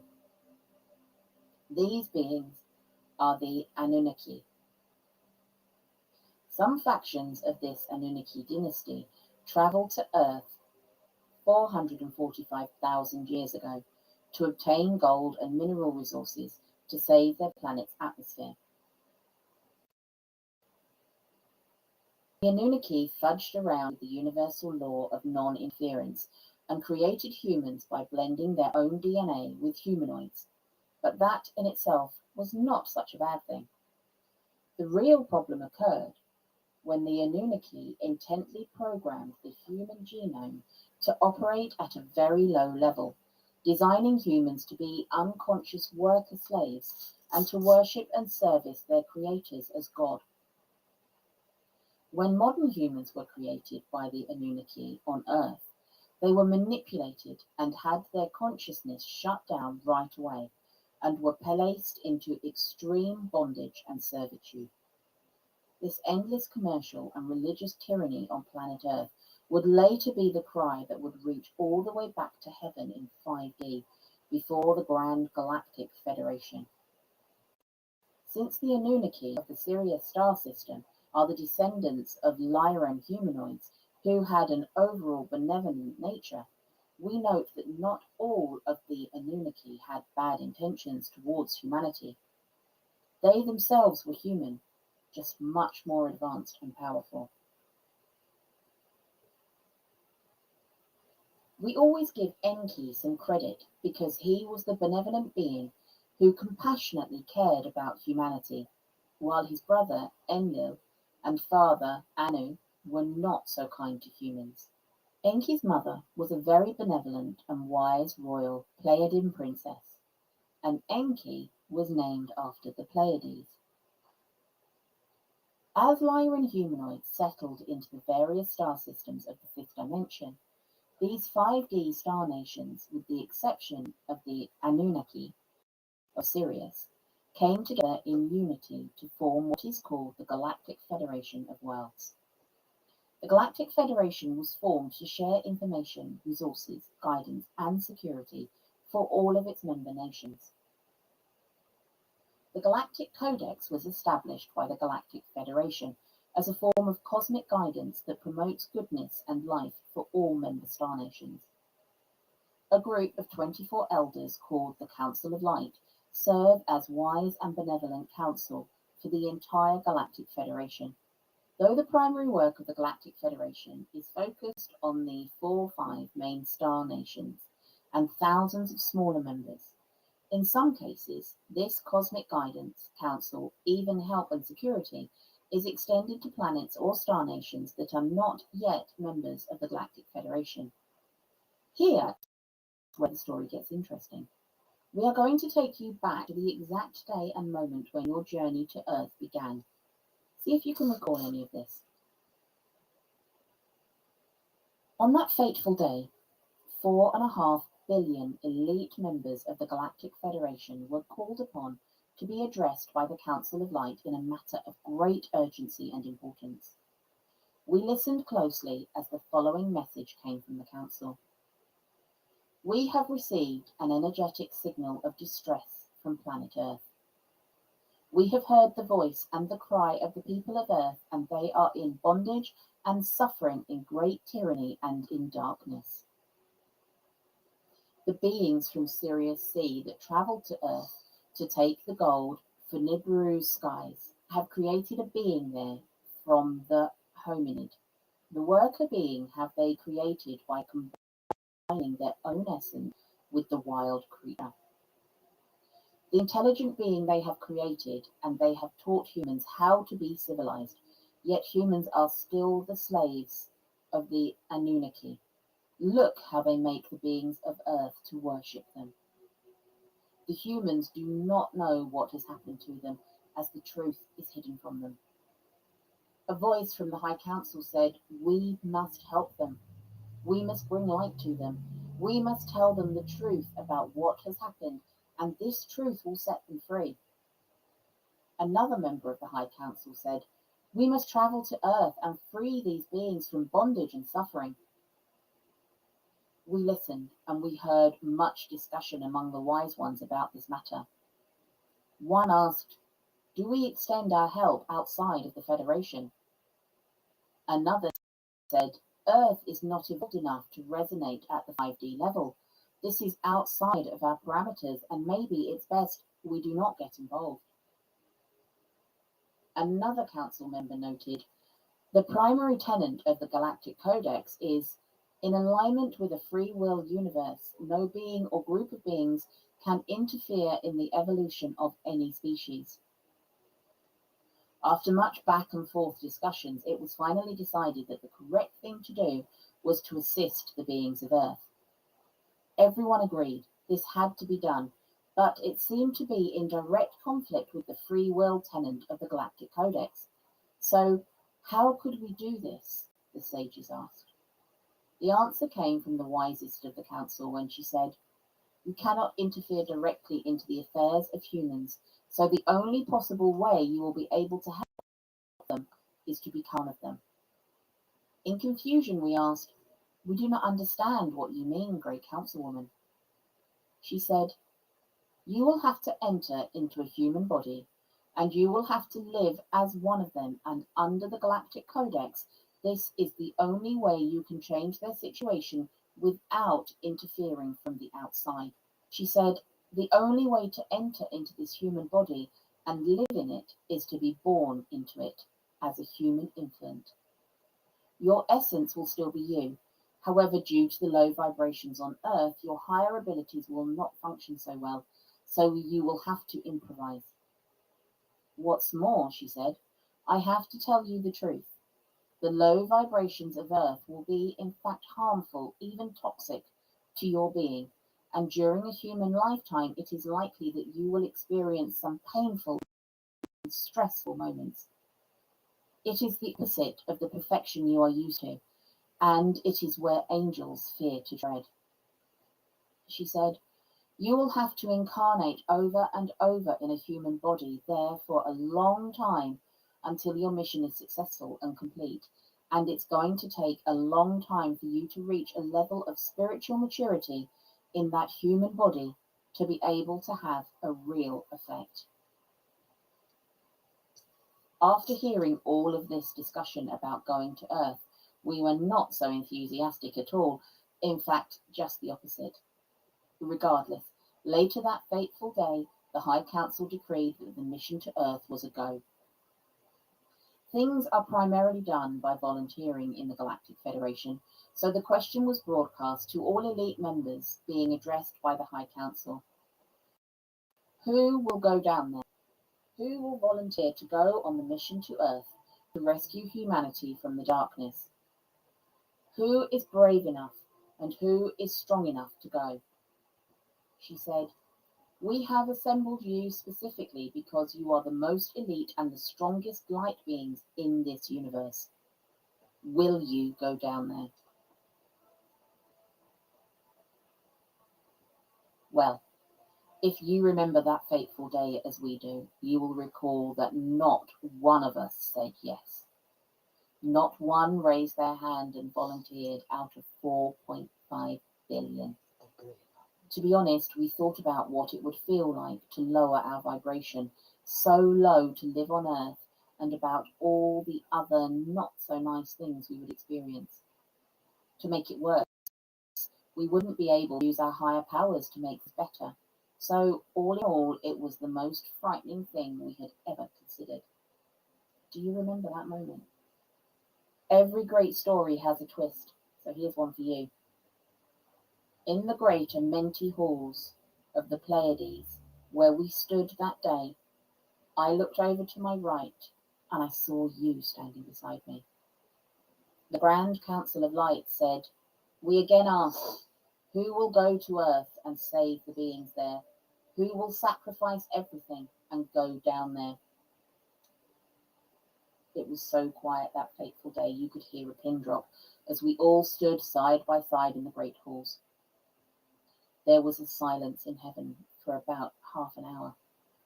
Then all of a sudden I saw you step forward. I saw you raise your hand before the councils of light. I heard you say, "I will go down there. I, for one, will do it," you proclaimed. "I will sacrifice everything and go down from this high place to Earth to save humanity. I will give up my divine royalty, all my supernatural ability, and I will walk with them as one of them, and I will endure what is given to me in that place. I will be a light unto them all, and I will help them find their way. I will help them change the world they live in and together we will make it a better place for all beings of the earth. When I saw you do this, and when I heard your words, tears filled my eyes, and I too stepped forward with great enthusiasm. I said, if she will go down there, I will surely go her. If she is brave enough to go, then I surely am. I will go, and I will sacrifice everything to help the beings of earth. We tell you the truth. By the end of that fateful day, all 4.5 billion elite star beings who were asked to go to Earth volunteered for the long mission. The decree was then given that a rescue mission to Earth would soon be underway. For a time, we all assembled in the great halls of the Galactic Federation, and we began to plan our mission to Earth. On huge tables, we opened the great scrolls and tablets of light, and we began to create a plan for the journey to Earth. We created blueprints, and we made cosmic contracts and agreements for our mission to Earth. We pre-planned and detailed every event and situation that would happen when we incarnated Earth in human bodies.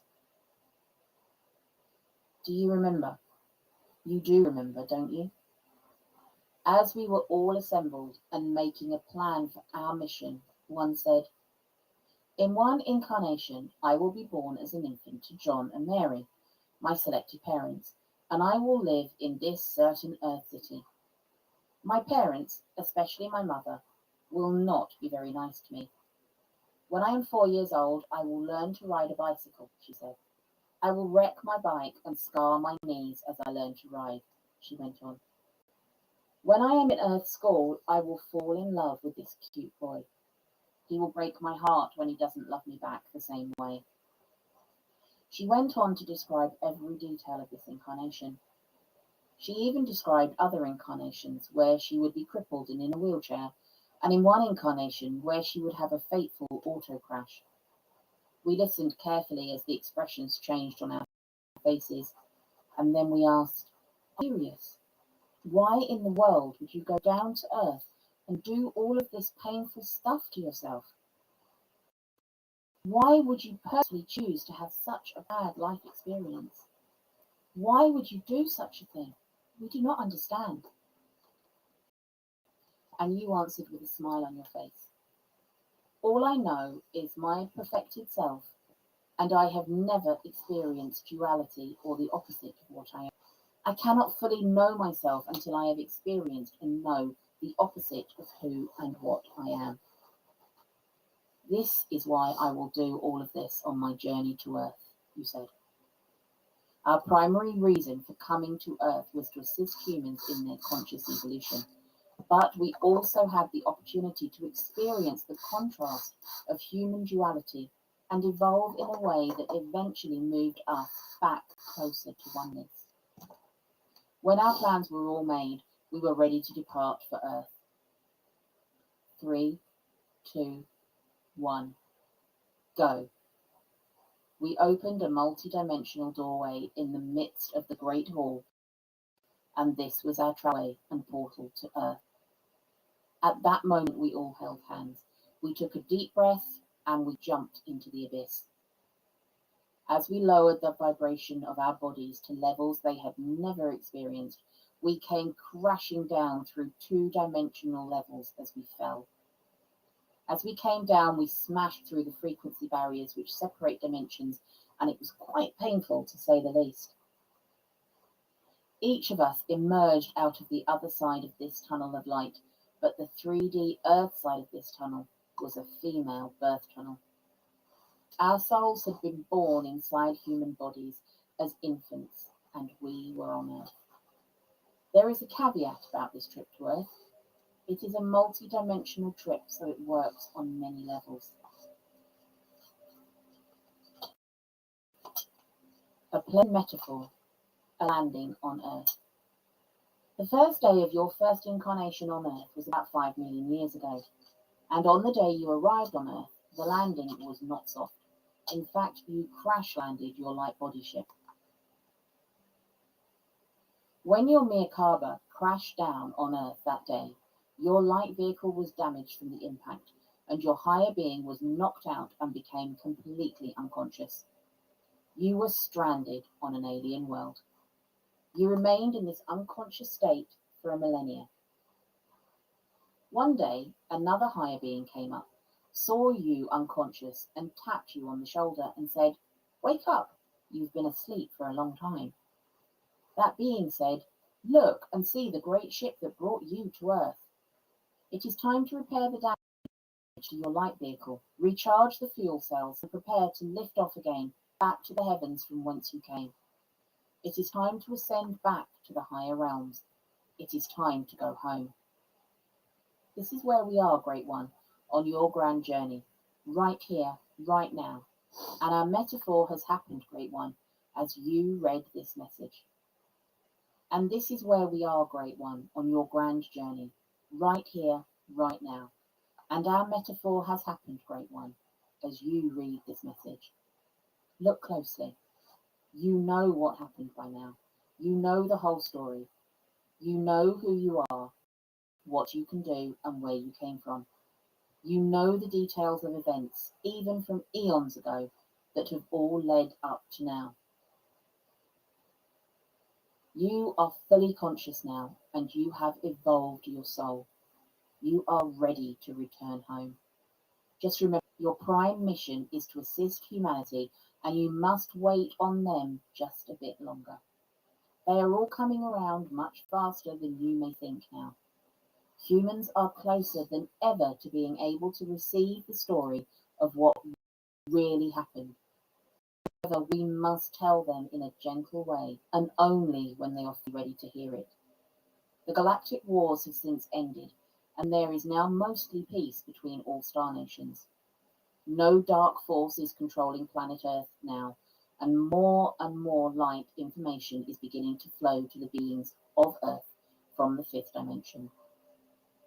The light is truth, and this truth is all freedom. As this light continues to permeate the Earth realm, humanity will continue waking up at incredible levels. In Earth year 2015, the Galactic Federation established the Earth Alliance, which is comprised of elite light forces stationed on the surface. They are tasked with moving humans much quicker along the Gamma positive timeline.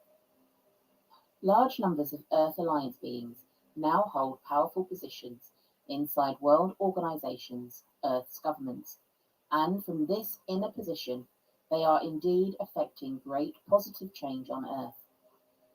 Great resets have been recently initiated all around the planet by these magnificent beings, and things are moving fast on the new timeline as this galactic level reset spreads across the world. The primary 5D star nations involved in benevolent service to humanity's ascension right now are the Andromedans, the Arcturians, the Syrians, and the Palladians. Be assured that one of the groups is your direct Lyran Homin star family, and this is where you came from before your trip to Earth. You can easily discover which star family you belong to by doing some searches to learn the distinct characteristics of each group. Great One, you are an entirely different species than indigenous Earth humans. You are human enough because you are in a human body, and you live with humans every day. But you know good and well you are different from them. You aren't better than them. You simply resonate at a higher frequency. The ancient books, in fact, say the angels are created a bit higher than humans. Having true conscious awareness about who and what you truly are is one of the prime objectives of your journey to Earth. So who and what are you, ultimately? We could say an angel, and it would be true. Angels are misunderstood in Earth's religious teachings, as they don't have feather wings, and they are not soft little cute babies. They look like you, and they look like me, and they are the most powerful beings in the universe. We could call you a celestial being, a light being, a star being, or a starseed, and we would be correct. We could say you are an extraterrestrial, and it would be 100% accurate because you came to Earth from another world. It is now proven by Earth science that a large portion of your DNA doesn't come from Earth. When you see ancient megalithic stones with markings carved on them, know that you did it. Traces of what you built here are scattered all over the planet still today. You are the ancient alien, except we really don't care for the word alien, as we prefer to be called family instead. You are the gods that came down from the sky to Earth. You are written about in every ancient book in human history, and you see the great story we are telling is about you. You came to Earth millions of years ago from a celestial world. You came here on purpose and with a purpose, and you have already made this world better just by being here.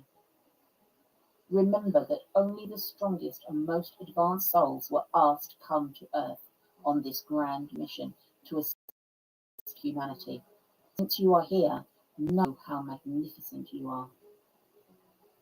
Currently, there are around 4.5 billion elite starseeds stationed on the planet that are your direct Lyran humanoid family, who came here from the fifth dimension to change the energy of this realm. The 4.5 billion elite starseeds here are the most advanced spiritual beings on Earth today.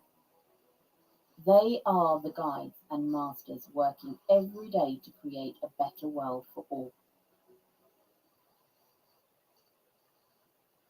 Their primary goal is to create a high vibrational reality on Earth where humans are abundant, free, healthy, and all live in peace. Great one. The journey to Earth has been a long and hard mission, filled with many pains, but also filled with so many beautiful moments. It's the contrast that exists on our beautiful home on Earth that we love so much. Earth is a very special place, and there is nowhere exactly like it in the entire cosmos. Thank you for integrating the information we have given you here. Light is shining on this world like never before, as the children of Lyra return this world back to the paradise it was always meant to be. You are direct family, and we love you. Together, we are the great family of light, and we are the ones that number as the sands of the sea, and who overcame the whole world. Tell one of your ancient memories. Share an experience you had with another high being, and let us know which star family you most resonate with. All alone together. There's a line to break. Can you hear me?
I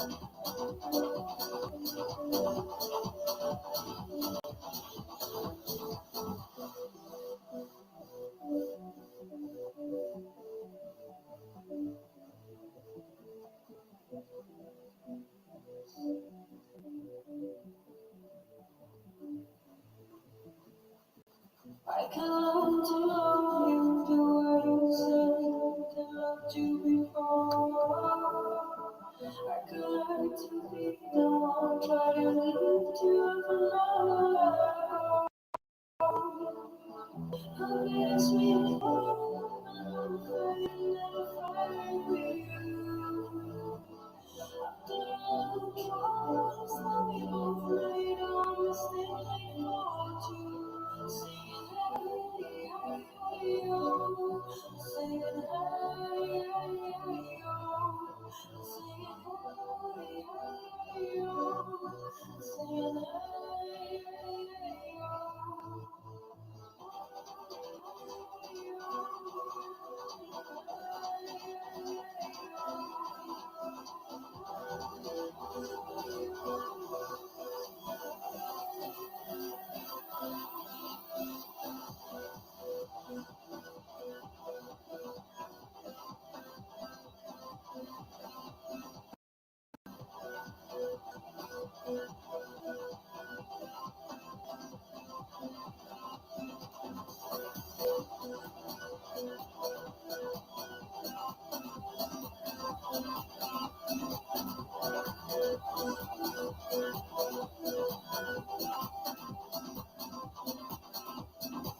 We set the world on fire every time our hearts collide. We build on memories just to feel they keep us alive. And this we never fade with you. After all the trials that we both made, I'm still able to.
Much better.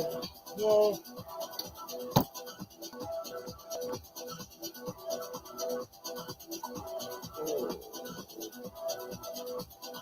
I love these Packers, but I need to get some rest.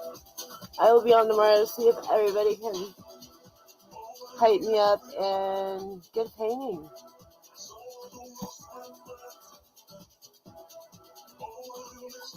I love you guys. Be good to everybody else.